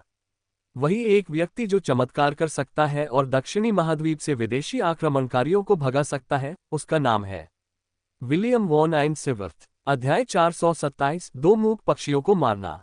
अछू, विलियम को छींक आए और तुरंत ही यिन यांग कड़ाही हिलने लगी। ओह धत्तेरे की! विलियम ने हड़बड़ी में अटलांटिस के कालकोठरी के अंदर टेलीपोर्ट किया और फिर अटलांटिस के कालकोठरी की 7वीं मंजिल पर मौजूद स्योकोइस के एक दस्ते पर यिन यांग कड़ाही की सामग्री फेंक दी। रंग बिरंगे मछलीनुमा आकृतियां, जो 1 मीटर लंबी थीं और छोटे भाले लिए हुए थीं, हरे रंग के अम्लीय में पिघलने के कारण एक चिपचिपे पदार्थ के कुंड में बदल गईं। जैसे ही हरे धुएं का बादल टक्कर स्थल से गायब हुआ, विलियम ने गंभीर भाव से इस दृश्य को देखा। प्राप्त अनुभव अंक 1500। बाल बाल बच गए, विलियम ने अपनी छाती थपथपाते हुए सोचा। सिस्टम ने स्वचालित रूप से उसकी जॉब क्लास को विंड मेज में बदल दिया ताकि एक्सपीरियंस पॉइंट्स बर्बाद न हो। अल्केमिस्ट और ब्लैकस्मिथ जॉब क्लास को राक्षसों को मारने से एक्सपीरियंस नहीं मिलता। वे केवल शिल्पकारी और औषधि निर्माण से ही मजबूत होते हैं। विलियम वर्तमान में एक शक्तिशाली अम्ल बनाने के तरीकों पर प्रयोग कर रहा था जो दुर्लभ धातुओं को पिघला सके। हालांकि उसका उद्देश्य एडमेंटियम को पिघलाने जितना शक्तिशाली अम्ल बनाना नहीं था, लेकिन वह उसके जैसा ही कुछ बनाने की योजना बना रहा था। फिलहाल रेनबो बर्ड्स का मुख्य हथियार मैजिक मिसाइल लॉलीपॉप थे। विलियम द्वारा अपने मुख्य जॉब क्लास को अपग्रेड करने और अपने परिवार में 2 सदस्यों को जोड़ने के बाद किंग चेसपीस ने एक नई क्षमता को अनलॉक कर दिया, जिससे उसकी किंग लीजन को लाभ हुआ। यह इक्विप क्षमता के अलावा और कुछ नहीं था। ये किस प्रकार की क्षमता थी? जैसा कि नाम से ही स्पष्ट है, इसने विलियम के झुंड और राजा की सेना को वस्तुओं से लैस होने की अनुमति दी। वे इन वस्तुओं को अपने स्वामित्व वाले एक विशेष स्थान में संग्रहित भी कर सकते थे। वर्तमान में विलियम की सेना के सभी सदस्य 3 वस्तुएं धारण कर सकते हैं। प्रत्येक वस्तु की लंबाई और चौड़ाई 5 मीटर से अधिक नहीं होनी चाहिए। यह विलियम की निजी सेना के लिए एक बड़ा लाभ था, क्योंकि इससे उन्हें अपने निजी भंडार में हथियार, गोला बारूद और अन्य विविध वस्तुएं ले जाने की सुविधा मिली। इस व्यक्तिगत भंडारण क्षमता को इच्छानुसार कभी भी कहीं भी उपयोग में लाया जा सकता था, जो इसे एक बहुत ही उपयोगी क्षमता बनाती थी। इस नई विशेषता के बारे में जानने के बाद विलियम ने एंग्रे बर्ड्स को कुछ एसिड बम देने के बारे में सोचा, जो शक्तिशाली एसिड का उपयोग करके लोगों के एक समूह को खत्म कर सकते हैं, भले ही उन्होंने कवच पहना हो। विलियम का अल्केमिस्ट जॉब क्लास फिलहाल लेवल 10 पर था और वह इसे केवल अल्केमी करके ही अपग्रेड कर सकता था। उसके पास अपने मनचाहे एसिड बम बनाने के लिए कोई सामग्री भी नहीं थी, इसलिए वह बस कड़ाही में चीजें डाल रहा था और देख रहा था कि क्या चिपकता है। एसिड बमों का मुख्य घटक विलियम की हरी लॉलीपॉप थी।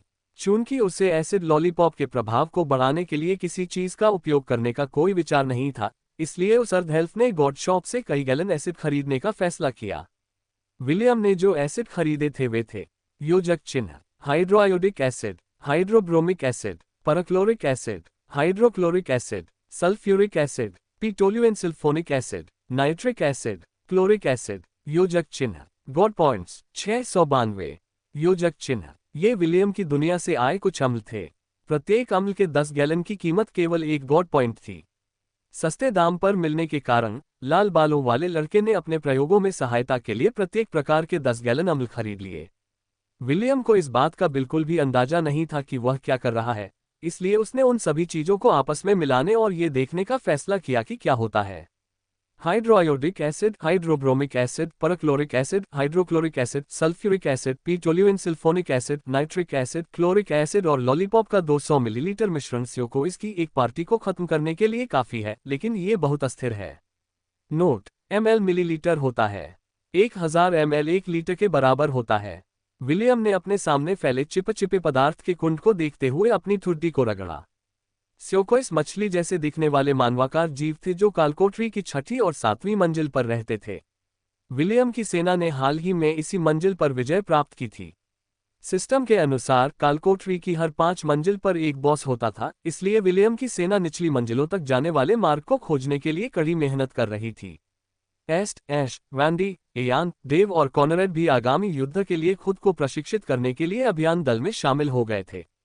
डेव और कॉनरेड विलियम की राजा की सेना का हिस्सा थे, इसलिए वे अब अनुभव अर्जित करके तेजी से अपनी शक्ति बढ़ा सकते थे। दोनों किशोरों को समझ नहीं आ रहा था कि उनके साथ क्या हो रहा है, लेकिन वे किसी तरह महसूस कर सकते थे कि उनके शरीर और तकनीकें हर उस राक्षस को मारने के साथ मजबूत होती जा रही थी जिसे वे मार रहे थे। दुर्भाग्यवश एस्ट और इसहाक अनुभव अंक प्राप्त करने की क्षमता हासिल नहीं कर पाए। विलियम ने इस समस्या का समाधान करते हुए उन्हें कई उच्च श्रेणी के पशु कोर दिए, ताकि कालकोटरी में जी भरकर लड़ाई लड़ने के बाद वे अपनी रैंक बढ़ा सकें। हालांकि वे बाकी लोगों से पीछे छूट रहे थे, एस्ट और इसहाक को इससे कोई परेशानी नहीं हुई। बेशक उन्हें थोड़ी जलन तो हुई, लेकिन अपने साथियों को मजबूत होते देखना उनके लिए भी अच्छी बात थी।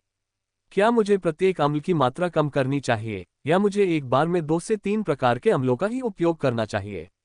विलियम ने जमीन पर फैले अम्ल के कुंड को एक छड़ी से कुरेदते हुए बुदबुदाया। स्योकोई निम्न श्रेणी के जीव हैं और कवच नहीं पहनते, इसलिए मैं यह नहीं बता सकता कि यह सफल हुआ है या नहीं। विलियम ने अपनी आंखें सिकोड़ी। लिली का एसिड स्टील को नहीं पिघला सकता, लेकिन अगर मैं 20 लॉलीपॉप को एक में संघनित कर दूं तो वे ऐसा कर सकते हैं। हालांकि इस तरीके से मैं उनमें से कुछ ही बना पाऊंगा। एंग्रे बर्ड्स को लैस करने के लिए यह पर्याप्त नहीं है। विलियम विचारों में इतना खोया हुआ था कि उसने ध्यान ही नहीं दिया कि कोई पीछे से उसके पास आ चुका है। कोमल और नाजुक हाथों की एक जोड़ी ने उसकी आंखों को ढक लिया और एक शरारती स्वर उसके कानों में फुसफुसाया। अंदाज लगाओ कौन? विलियम ने मन ही मन मुस्कुराते हुए अपने प्रेमी की बात मानने का फैसला किया। पता नहीं ये कौन है।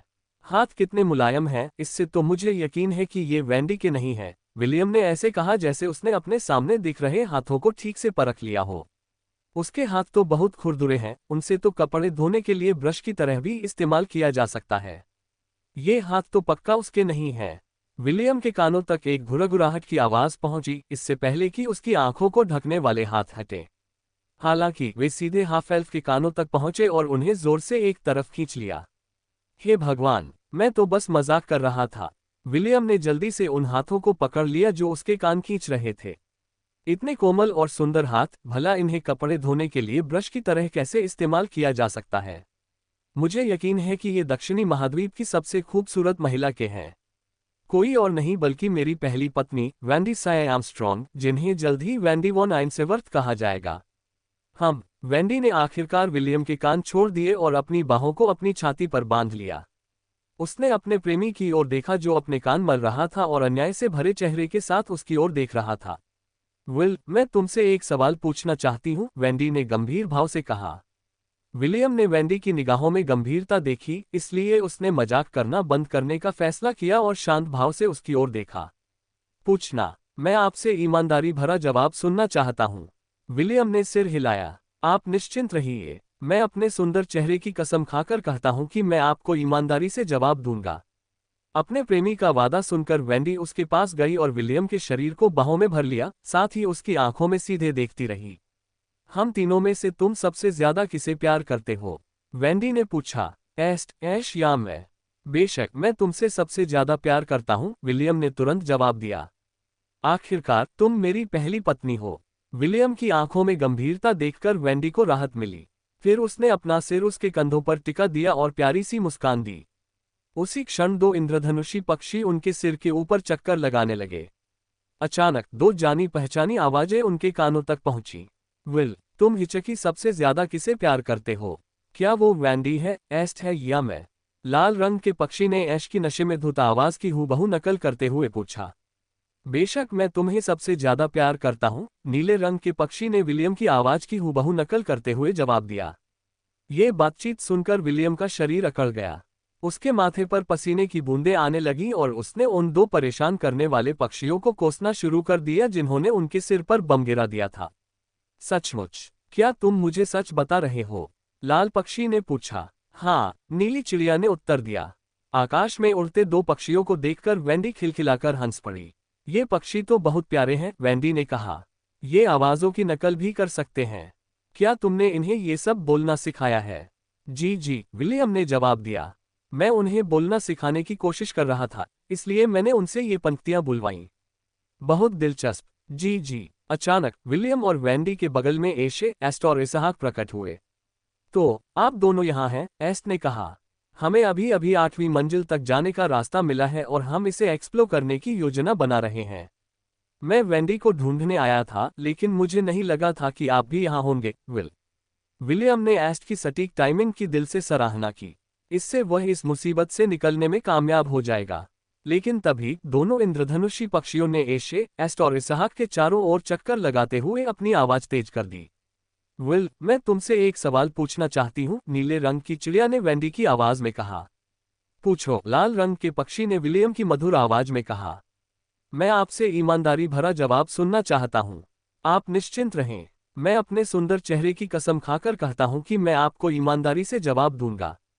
पहले विलियम के माथे पर सिर्फ पसीने की बूंदें ही आती थीं, लेकिन अब पसीने की नदी बह रही थी।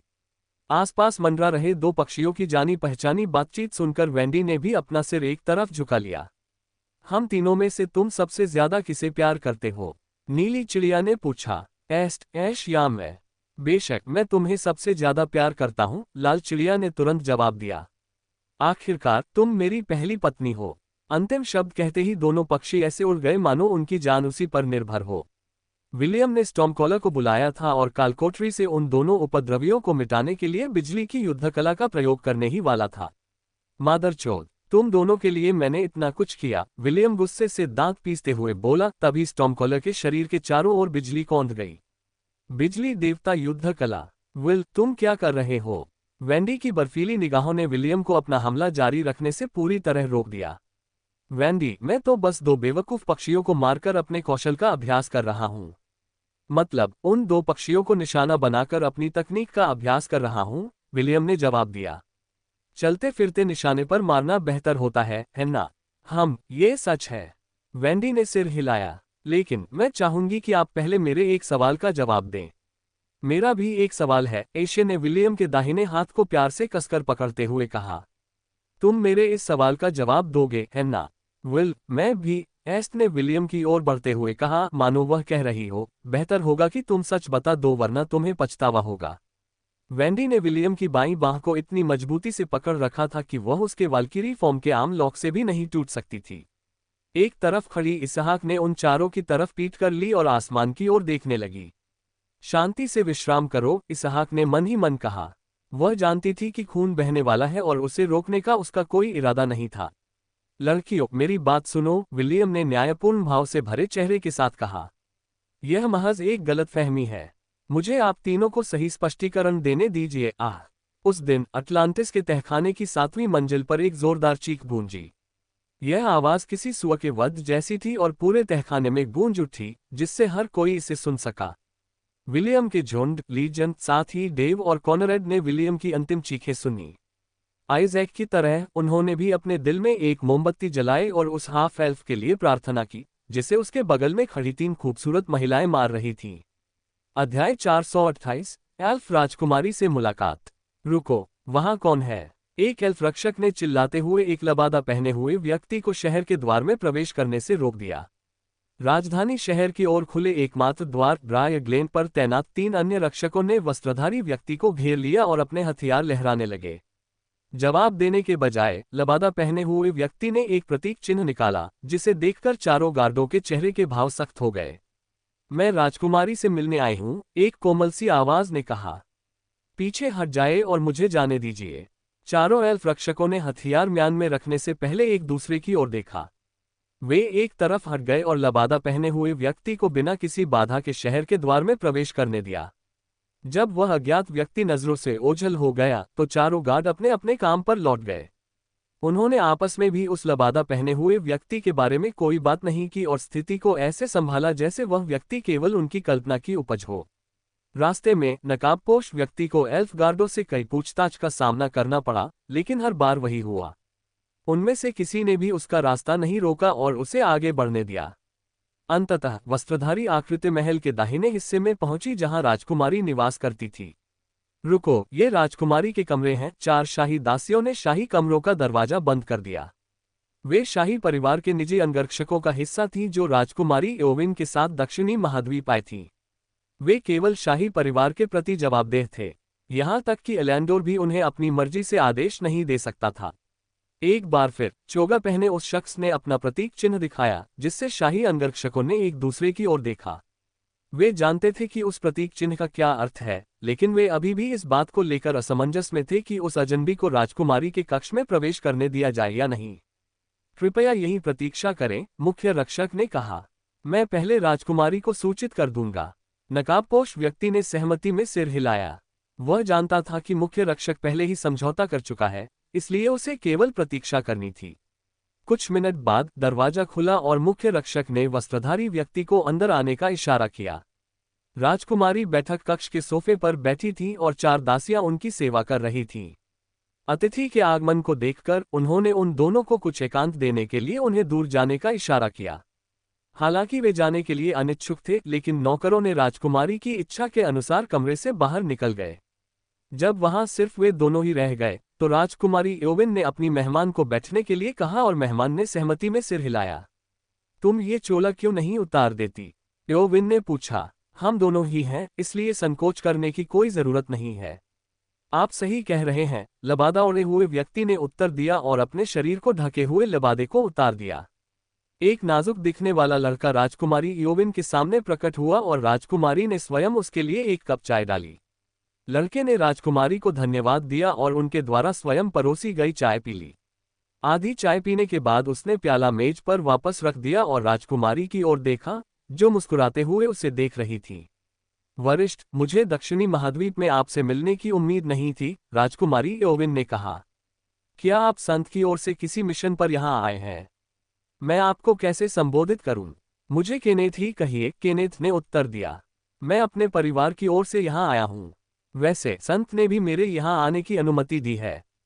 केनेथ, राजकुमारी एओविन खिलखिलाकर हंस पड़ी। ये नाम किसने सोचा था? क्या ये नाम तुम्हें किसी शिक्षक ने दिया था? केनेथ ने सिर हिलाया। उसने कहा कि यह एक अच्छा नाम है और दक्षिणी महाद्वीप में मेरे प्रवास के दौरान यह मेरे लिए बहुत उपयोगी साबित होगा। क्या लेडी आवन ने भी इस बात की भविष्यवाणी की थी कि ऐसा होने वाला है? नहीं, मेरे यहाँ आने का कारण एक विशेष व्यक्ति का अवलोकन करना था। राजकुमारी एओविन ने भौहें चढ़ाईं। विश्व वृक्ष की संत लेडी आवन के केवल 2 शिष्य थे।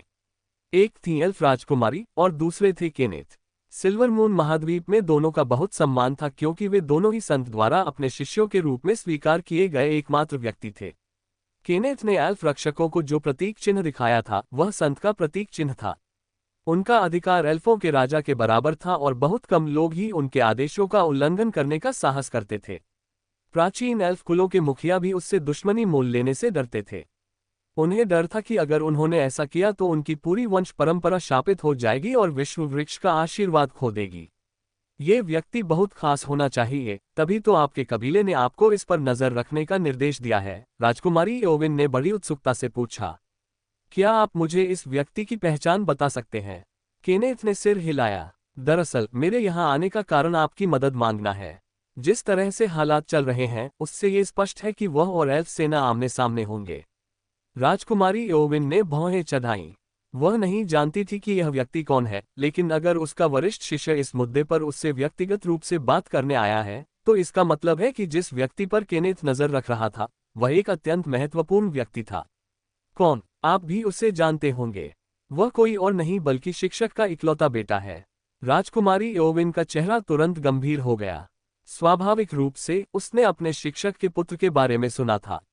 वह आधा एल्फ जो विश्व वृक्ष की सिंटनी और उस मानव नायक के बीच पैदा हुआ था जिसने दानव जाति के आक्रमण के खिलाफ सिल्वरमून महाद्वीप की रक्षा की थी। राजकुमारी लंबे समय से अपने शिक्षक के इकलौते बेटे से मिलना चाहती थी, क्योंकि वह ये जानने के लिए उत्सुक थी कि सिल्वरमून महाद्वीप के दो सबसे महान व्यक्तित्वों का बेटा कैसा होगा। क्या आप मुझे उनके बारे में और बता सकती हैं? राजकुमारी एओविन ने पूछा। विलियम के अहंकारी और घमंडी रवैये को याद करके केनेथ मुस्कुराया।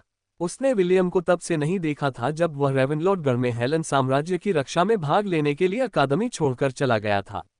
नाजुक दिखने वाला लड़का ये जानकर दुखी हो गया कि विलियम इस समय कोमा में है, क्योंकि रॉयल अकादमी में दानव जाति के आक्रमण के दौरान उसे आध्यात्मिक चोट लगी थी। वह बहुत ही दिलचस्प इंसान है, केनेथ ने राजकुमारी की ओर कोमल निगाहों से देखते हुए कहा। उनकी आंखें गुरु जैसी हैं और वे काफी आकर्षक हैं। कभी कभी वे घमंडी और आत्ममुग्ध हो जाते हैं, लेकिन अगर कोई इन अप्रिय गुणों को नजरअंदाज कर दे तो उन्हें एक बेहद प्यारा इंसान पाएगा। सावधान रहना राजकुमारी, अगर तुमने उन्हें जरा सी भी छूट दी तो वे बेशर्मी से उसका पूरा फायदा उठाएंगे। राजकुमारी एओविन मुस्कुराई। ये तो वीरतापूर्ण नहीं लगता। जिस तरह से आप उसका वर्णन कर रही हैं, वह तो डाकू जैसा लगता है। और हाँ, मुझे राजकुमारी कहना बंद करो। इससे ऐसा लगता है जैसे हम दोनों के बीच कोई करीबी रिश्ता नहीं है। केनेथ ने कप में बची हुई चाय पीते हुए आह भरी और फिर कप को मेज पर वापस रख दिया। राजकुमारी एओविन मुस्कुराई और अपने वरिष्ठ के कप में चाय फिर से भर दी, जिसके बाद उनकी बातचीत फिर से शुरू हो गई। आपने पहले कहा था कि अंततः उसका और हमारी जाति का आमना सामना होगा, क्यों? राजकुमारी एओविन ने पूछा। संत देवी के पुत्र होने के नाते हमारे योद्धाओं में से कोई भी उसे नुकसान पहुंचाने की हिम्मत नहीं करेगा। केनेथ ने सिर हिलाया। जैसा कि आप कहते हैं, वैसे तो हर कोई उसे सम्मान की नजर से नहीं देखता। भले ही उसकी जान बख्श दी जाए, लेकिन उसके हेलन साम्राज्य के साथ वैसा बर्ताव नहीं किया जाएगा।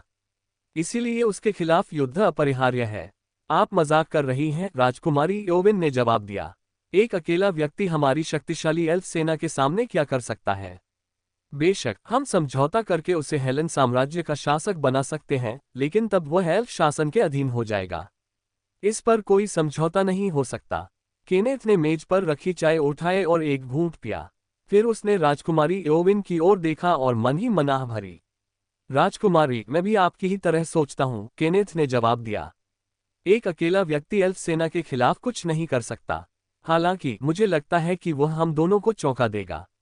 वरिष्ठ, आप बहुत ज्यादा सोचते हैं, राजकुमारी एओविन ने गंभीर भाव से कहा। हमारी एल्फ सेना की शक्ति के आगे कोई नहीं टिक सकता। केनेथ मुस्कुराया और कुछ नहीं बोला। वह जानता था कि इस बातचीत को जारी रखना व्यर्थ है। फिर भी उसके मन में यह आशंका बनी हुई थी कि विलियम से लड़ाई का अंत केवल आपसी विनाश में ही होगा। वह नाजुक दिखने वाला लड़का काफी समय से विलियम के साथ था। दोनों ने मिलकर जानलेवा लड़ाइयां लड़ीं, लेकिन हर बार हाफ एल्फ विलियम ही विजयी होता था। केनेथ यह बात मानता नहीं था, लेकिन विलियम के साथ होने पर उसे अजेय होने का एहसास होता था।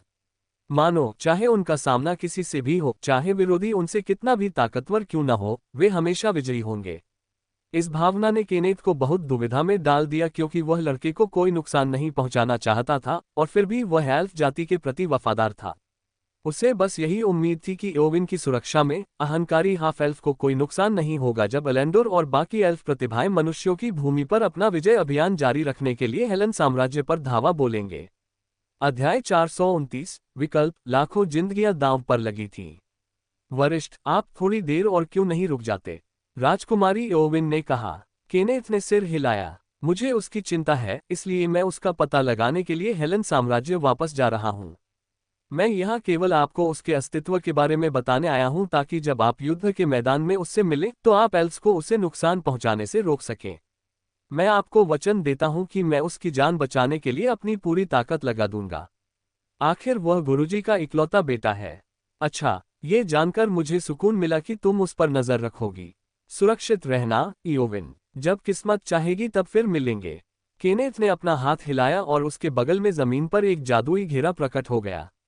उसके बगल में 4 पूंछों वाली 3 मीटर ऊंची काली लोमड़ी प्रकट हुई।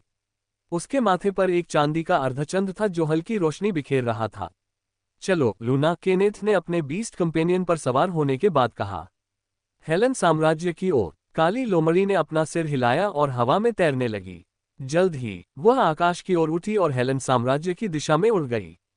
जैसे ही उड़ने वाली काली लोमड़ी उसकी नजरों से ओझल हुई, राजकुमारी एओविन ने आह भरी। केनेथ ने उसे उसके शिक्षक के बेटे के बारे में जो कहानी सुनाई थी, वह परियों की कहानियों जैसी थी, जिनमें नायक संकट में फंसी राजकुमारी को दुष्ट तानाशाह के चंगुल से बचाता है।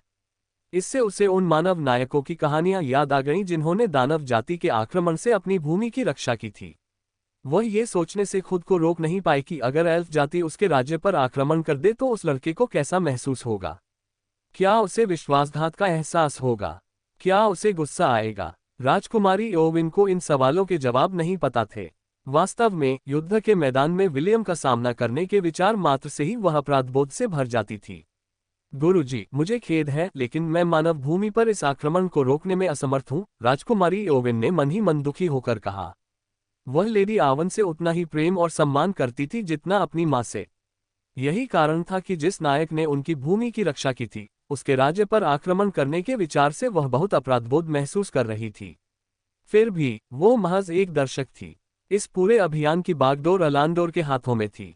यह एल्फ कुलों के उन मुखियाओं की इच्छा थी जो मानव अत्याचार के खिलाफ खड़े होना चाहते थे। बेशक सभी एल्फ कुलों के मन में यह विचार नहीं था। अन्य गुटों को मानव भूमि पर आक्रमण करने का विचार पसंद नहीं था, लेकिन साले, नासिर, राइस और एरोन कुलों के मुखियाओं ने उनकी बात अनसुनी कर दी।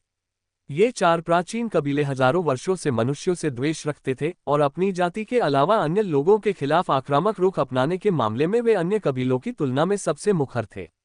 कुछ बुजुर्ग उन्हें शुद्ध रक्त के कट्टरपंथी कहते हैं। उनका मानना था कि उनकी वंश परंपरा को संरक्षित रखा जाना चाहिए और अन्य जातियों के घृणित रक्त से कलंकित नहीं किया जाना चाहिए।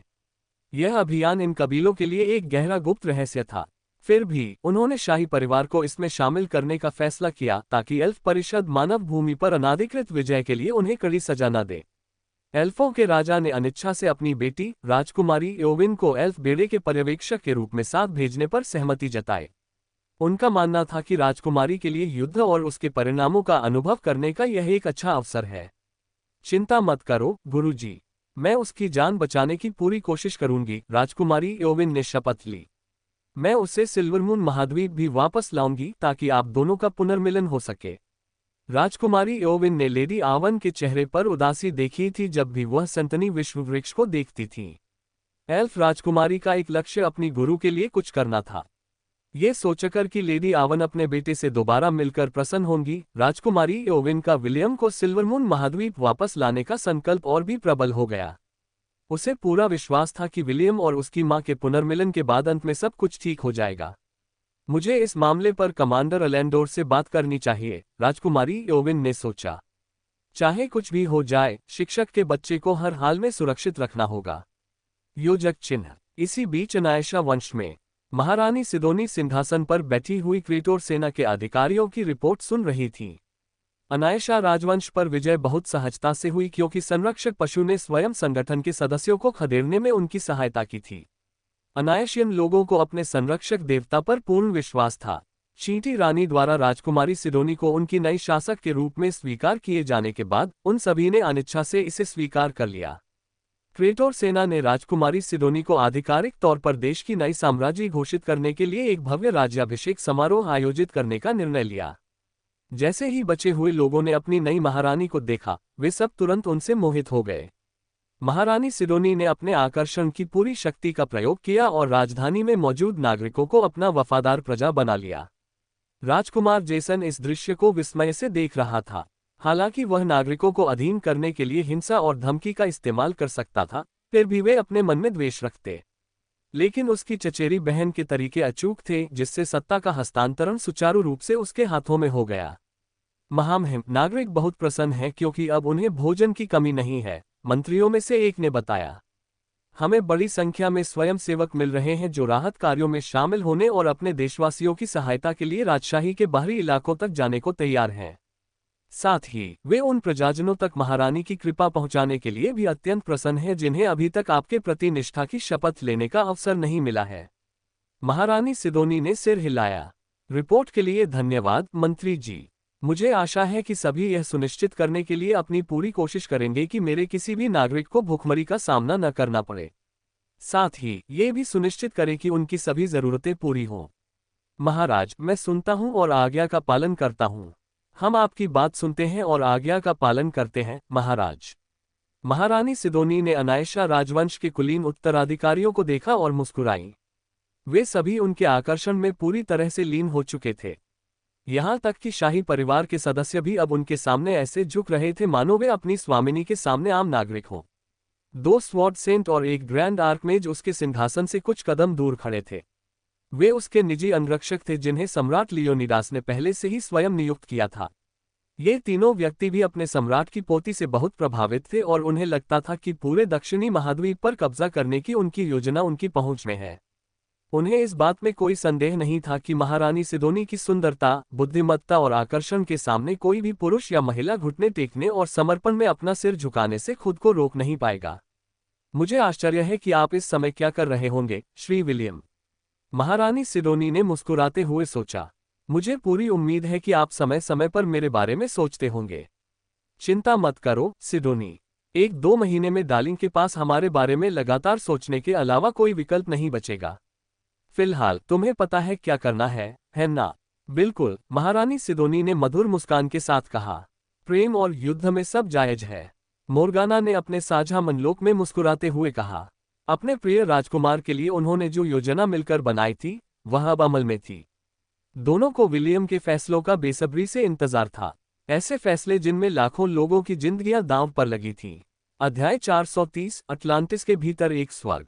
विलियम लोहार, रसायनज्ञ और पवन जादूगर जैसे कई प्रकार के कामों में व्यस्त रहता था। जब वह कुछ बना या कर नहीं रहा होता था, तो वह अपने झुंड और सेना के सदस्यों के साथ अटलांटिस में कालकोटरी के राक्षसों को खत्म करने में जुट जाता था। जब भी विलियम युद्धों में भाग लेता था, वह हमेशा अपनी पवन जादूगरी विंडमेज जॉब क्लास का उपयोग करता था क्योंकि यह elemental Lord Prestige job class को अनलॉक करने के लिए आवश्यक प्रमुख क्लासों में से एक थी। इस क्लास को अनलॉक करने के लिए विलियम को अग्नि, पवन, पृथ्वी और जल इन चारों जादूगरी क्लासों को अधिकतम स्तर पर प्राप्त करना आवश्यक था। विंड मेज उन पहले वर्गों में से एक था जिसे उसने कई साल पहले हासिल किया था, लेकिन उसे कभी इसका उपयोग करने का अवसर नहीं मिला था।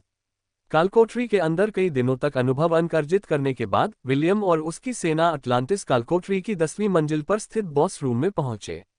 आधे एल्फ ने बॉस रूम के प्रवेश द्वार को चिन्हित करने वाले चांदी के दरवाजों को भौहें चढ़ाकर देखा। जो लोग इन द्वारों को पार करने का साहस करना चाहते हैं, उन्हें पता होना चाहिए कि एक समय में केवल 6 लोग ही प्रवेश कर सकते हैं। संदेश में इससे ज्यादा कुछ नहीं कहा गया था। विलियम जानता था कि वह इस चेतावनी को हल्के में नहीं ले सकता, इसलिए उसने कमरे के अंदर उसके साथ जाने वाले सदस्यों को स्वयं चुनने का फैसला किया।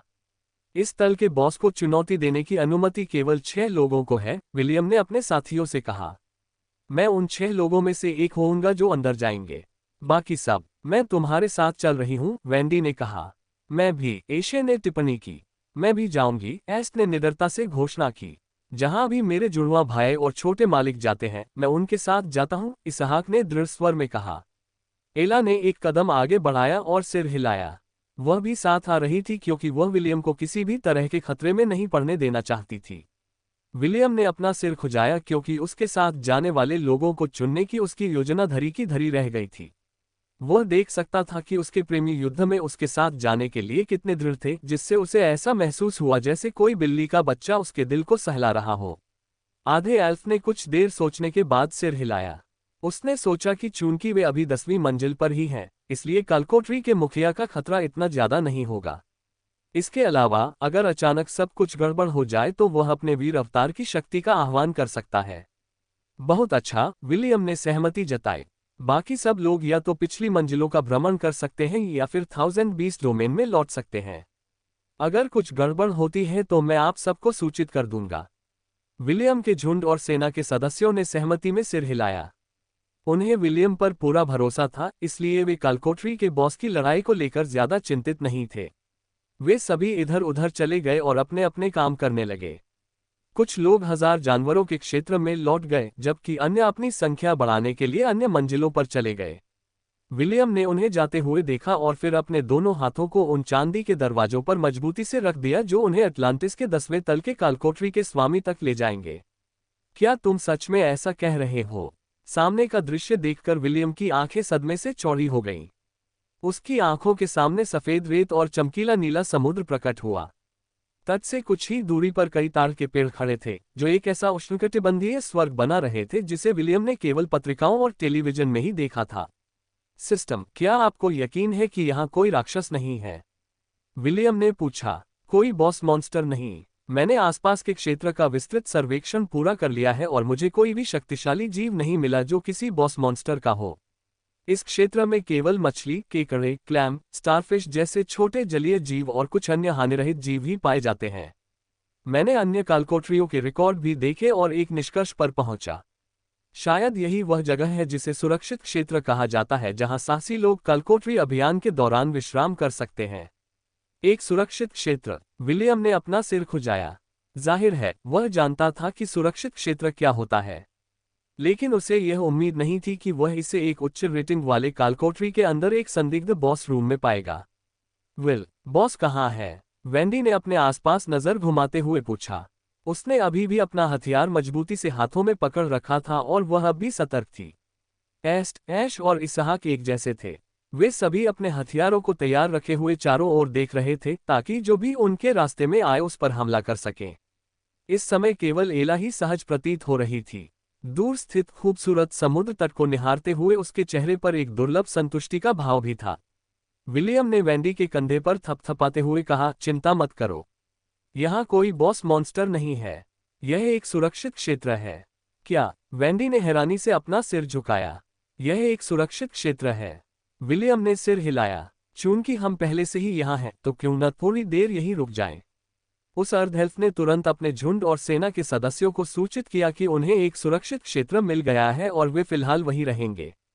उसने ऐसा इसलिए किया ताकि अगर वह कुछ घंटों तक दिखाई न दे तो उनमें से कोई भी चिंतित न हो। विलियम ने वेंडी का हाथ पकड़ा और उसे समुद्र तट की ओर ले गया। एला, ऐश और इसहाक उसके पीछे पीछे चल रहे थे। उनके पैरों के नीचे की रेत बहुत नरम थी और उस पर चलना बहुत आरामदायक था। विलियम ने वेंडी को आधा घसीटते हुए पानी के किनारे की ओर ले गया और लहर को उनके पैरों पर से गुजरने दिया। पानी का तापमान गर्म था, फिर भी बहुत ताजगी भरा महसूस हो रहा था। उसी क्षण विलियम को अचानक एक शानदार विचार आया जब उसने वेंडी और ऐश को अपने चेहरे पर शैतानी मुस्कान के साथ देखा। सिस्टम, हम सामान्य कपड़े खरीद सकते हैं, है ना? उनमें ज्यादा गॉड पॉइंट्स तो खर्च नहीं होंगे, है ना? यह इस बात पर निर्भर करता है कि आप क्या खरीदने की योजना बना रहे हैं, होस्ट। बिना किसी विशेष प्रभाव वाले कपड़े या सामान्य सामग्री से बने कपड़े महंगे नहीं होते। ठीक है, क्या आप हिसाब लगा सकते हैं कि इन वस्तुओं पर हमारा कितना खर्च होगा? विलियम ने खरीदने के लिए वस्तुओं की एक सूची बनाई और सिस्टम ने उनकी कीमतों की जांच करने के लिए गॉड शॉप का उपयोग किया। होस्ट, इसकी अधिकतम कीमत केवल 2 गॉड पॉइंट्स होगी। ये सभी सामान्य सामग्रियों से बने हैं, लेकिन इनकी गुणवत्ता काफी उच्च है। अच्छा, लेन देन कर दीजिए, समझा? Closing square bracket. 1 मिनट बाद विलियम ने अपने स्टोरेज रिंग से कई बीच चेयर निकाली और उन्हें ताड़ के पेड़ों की छाया में सफेद रेत पर कतार से लगा दिया। फिर उसने 2 बिकिनी निकाली, एक नीली और दूसरी लाल। वेंडी, ऐश, कृपया ये कपड़े पहन लो। विलियम ने वेंडी को लाल बिकिनी और ऐश को नीली बिकिनी देते हुए कहा। हेस्टिया की दुनिया में उनके पास तथाकथित स्विमसूट तो थे, लेकिन वे फिर भी शरीर के अधिकांश हिस्से को ढके रहते थे। दूसरी ओर विलियम ने उन्हें जो कपड़े दिए थे ये तो सिर्फ अंडरवियर हैं क्या? वेंडी शर्मा गई। विलियम द्वारा दिए गए कपड़ों को पकड़ते हुए ऐश भी शर्मा रही थी। उसने वेंडी की राय से सहमति जताते हुए विलियम को घूर कर देखा। वेंडी, देखने में तो ये अंडरवियर जैसे लग रहे हैं, लेकिन ये अंडरवियर नहीं है, विलियम ने बात सुधारते हुए कहा। इन्हें बिकिनी कहते हैं और लोग इन्हें तैरने के लिए पहनते हैं। मैंने किसी को भी तैरते समय इसे पहने हुए नहीं देखा है। एशे ने तुरंत विलियम की बात का खंडन किया। साथ ही इससे बहुत ज्यादा त्वचा दिखती है। विलियम अपनी मत्स्यकन्या प्रेमिका को ये याद दिलाना चाहता था कि मत्स्यकन्या रूप में वह लगभग नग्न होती है। अपने असली रूप में बदलने पर ऐश की छाती पर केवल हल्के नीले रंग के शल्की दिखाई देते हैं। वेंडी और ऐश को उन्हें पहनने के लिए मनाने में उसे थोड़ा समय लगा। एस्ट और इसहाक को विलियम ने स्विमिंग शॉर्ट्स पहनने के लिए दिए। अपने स्विम शॉर्ट्स पहनने के बाद विलियम ने अपने 4 साथियों की ओर देखा जो अपने नए स्विम सूट में असहज लग रहे थे। जब विलियम ने वैंडी को लाल बिकिनी पहने और चेहरे पर शर्मिंदगी का भाव लिए देखा, तो आधे एल्फ ने अचानक गहरी सांस ली। उसकी खूबसूरती और बिकिनी के चटक लाल रंग ने विलियम को इतना मोहित कर दिया कि उसे लगा मानो उसे खुद को ठंडा करने के लिए बर्फ से भरी बाल्टी की जरूरत है। जैसे ही विलियम होश में आया, उसने तुरंत मन ही मन 5 सितारा समीक्षा तैयार की और सिस्टम को उस स्टोर पर पोस्ट करने का निर्देश दिया जहां से उसने बिकिनी खरीदी थी। विलियम इससे बहुत संतुष्ट था और इस बात से बेहद खुश था कि दोनों बिकिनी अलग अलग रंगों में थीं। मैं कैसी दिख रही हूँ? वैंडी ने अपने हाथों से अपनी छाती को ढकते हुए पूछा। बहुत सुंदर, सचमुच बहुत सुंदर, विलियम ने शर्मीली सुनहरे बालों वाली उस खूबसूरत लड़की को गले लगाते हुए कहा। तुम्हें इसे कहीं और पहनने की इजाजत नहीं है। तुम इसे सिर्फ तब पहन सकती हो जब हम दोनों ही हों। समझी? नहीं, वैंडी ने जवाब दिया। भीतर ही भीतर वह खुश थी क्योंकि वह विलियम की उस पर एकाधिकार करने की इच्छा को महसूस कर सकती थी। विलियम की निगाह फिर ऐश पर पड़ी, जो आत्मविश्वास से उसकी ओर बढ़ रही थी। उस खूबसूरत जलपरी का आकर्षण वैंडी जितना ही विनाशकारी था। दोनों लड़कियों के शरीर सुडौल और आकर्षक थे क्योंकि वे लगातार अभ्यास करती रहती थीं। लाल बालों वाले लड़के के चेहरे पर भेड़िया जैसी मुस्कान थी और उसने ऐश को भी अपने करीब खींच लिया। उसने दोनों सुंदरियों को बाहों में भरते हुए खुशी से आह भरी। थोड़ी ही देर में वह दोनों लड़कियों को समुद्र की ओर खींच ले गया, जहां वे नीले पानी में खेलने लगीं। एस्ट बीच चेयर पर बैठ गई और थोड़ी देर झपकी लेने का फैसला किया। उसे विलियम के वैंडी और ऐश के साथ समय बिताने से जलन नहीं हो रही थी, क्योंकि वह जानती थी कि हाफ एल्फ बाद में उसकी इस कमी को पूरा कर देगा। दूसरी ओर इसहाक ने दोपहर के भोजन के लिए पकाने के लिए केकड़े, सीप और मछलियां पकड़ने के लिए समुद्र तट की छानबीन की। मैं सबके लिए समुद्री भोजन की दावत तैयार करूंगी, आइजैक ने बुदबुदाते हुए कहा और अभी अभी पकड़े गए केकड़े को बाल्टी में रख दिया। काफी समय से मैंने केकड़ा नहीं खाया है। उसे हमेशा से ही भोजन की तलाश करना पसंद था और भरपूर भोजन से भरा समुद्र तट उसके लिए अपने कौशल का उपयोग करने के लिए एकदम सही जगह थी। आधे घंटे तक पानी में खेलने के बाद वैंडी किनारे पर लौट आए और समुद्र तट पर रखी कुर्सियों में से एक पर लेट गई। गर्म और नर्म हवा इतनी सुखद थी कि उसे नींद आ गई। दूसरी ओर ऐश ने जलपरी का रूप धारण कर लिया और विलियम को समुद्र की गहराई में खींच ले गई, जहां दोनों ने एक दूसरे को भावुक चुंबन दिए। ऐश ने यह सुनिश्चित किया कि वह अपने प्रिय को लगातार हवा देती रहे, क्योंकि वे दोनों पानी के भीतर की दुनिया में रंग बिरंगी मछलियों से घिरे हुए थे, जो उन दोनों के लिए एक सुंदर पृष्ठभूमि का काम कर रही थी। पिछले कुछ दिन उन सभी के लिए कठिन रहे थे। विलियम एंग्रे बर्ड्स के लिए एसिड बम बनाने में व्यस्त था, जबकि वैंडी, एस्ट, ऐश और इसाक विलियम की सेना में शामिल होकर अटलांटिस के तहखानों की खोज में जुट गए थे। वे केवल सोने के समय ही एक दूसरे से मिलते थे। उस समय तक वे सभी इतने थक चुके होते थे कि विलियम के चेतना सागर में इकट्ठा होने के अलावा कुछ और करने की हिम्मत नहीं होती थी, ताकि विलियम को तेजी से ठीक होने में मदद मिल सके। यही कारण था कि विलियम ने अपने प्रेमियों के साथ कुछ समय के लिए अवकाश लेने और इस नए स्वर्ग का आनंद लेने का फैसला किया, जो मानो उन्हीं के लिए बनाया गया था। एला ने यह सुनिश्चित करने के बाद बॉस रूम से बाहर निकल गई थी कि विलियम और उसकी प्रेमिकाओं की सुरक्षा को कोई खतरा नहीं है। वह उन 3 बच्चों की देखभाल करने के लिए 1000 बीस्ट डोमेन लौट आए जो अभी भी गहरी नींद में सो रहे थे। उसके लिए जब तक विलियम खुश रहेगा, वह हर तरह से उसका साथ देगी। जब वह तीनों बच्चों के अस्थायी घोंसले पर पहुंची, तो उसने देखा कि थोर और रैग्नार के शरीर हल्के से चमक रहे थे। थोर और रैग्नार के चारों ओर मौजूद जादुई ऊर्जाओं के उतार चढ़ाव पर नजर रखते हुए एला का चेहरा गंभीर हो गया। अचानक उनके शरीरों से जादुई ऊर्जा का एक प्रबल विस्फोट हुआ और वे हवा में तैरने लगे। गुफा के भीतर मौजूद जादुई क्रिस्टलों से तीव्र प्रकाश निकला, जो हवा में तैरते हुए दोनों जीवों की दिशा में फैल गया। आधे मिनट बाद चमकती रोशनी फीकी पड़ गई और दोनों जानवर जमीन पर उतर आए। एला ने कुछ नहीं किया और जहां खड़ी थी वहीं से देखती रही। थोर और रैग्नार ने अपनी आंखें खोलीं और नींद से भरी आंखों से एला को देखा। थोर ने नींद भगाने के लिए अपना सिर हिलाया। दूसरी ओर रैग्नार ने 2 बार पलकें झपकाईं और फिर एक लंबी जम्हाई ली। इसके बाद वे एला की ओर बढ़े और आशा भरी निगाहों से उसे देखने लगे। Woof, rough. एला ने अपना सिर झुकाया और अपने दोनों पोते पोतियों को प्यार से सहलाया। वे अब पहले से बड़े हो गए थे और वह महसूस कर सकती थी कि विकास के पहले चरण को पूरा करने के बाद दोनों और भी मजबूत हो गए थे। थोर और रेगनार अपनी दादी के स्नेह से काफी संतुष्ट थे क्योंकि उनकी दोनों पूंछें अगल बगल हिल रही थीं। फिर एला ने घोंसले के अंदर कुंडली मारकर सो रहे सांप को देखा, जो अभी भी शांति से सो रहा था। एला को उसकी ज्यादा चिंता नहीं थी क्योंकि वह समझ सब्सक्राइब कर चुकी थी कि दिया का विकास चरण अभी मध्य में ही है। उसे नींद से जगाने के लिए किसी मजबूत उत्तेजना की जरूरत होगी। एला को बस एक ही बात का यकीन था कि जब दिया आखिरकार अपनी आंखें खोलेगी तो वह अपने भाई बहनों से ज्यादा मजबूत होगी। मुझे उम्मीद है कि तुम जल्द ही जाग जाओगी, दिया, एला ने सोचा। युद्ध हमारे सामने है और विलियम को तुम्हारी ताकत की जरूरत होगी। एला ने थोर और रैग्नार को गुफा से बाहर ले जाने से पहले दिया पर आखिरी नजर डाली। ये दोनों बच्चे विलियम की ताकत को जरूर बढ़ाएंगे और वही ये देखने के लिए उत्सुक थी कि अटलांटिस की कालकोठरी में प्रशिक्षण के दौरान वे दोनों कैसा प्रदर्शन करेंगे। आगे की कहानी सुनाने के लिए वी एम स्टोरी वर्ल्ड को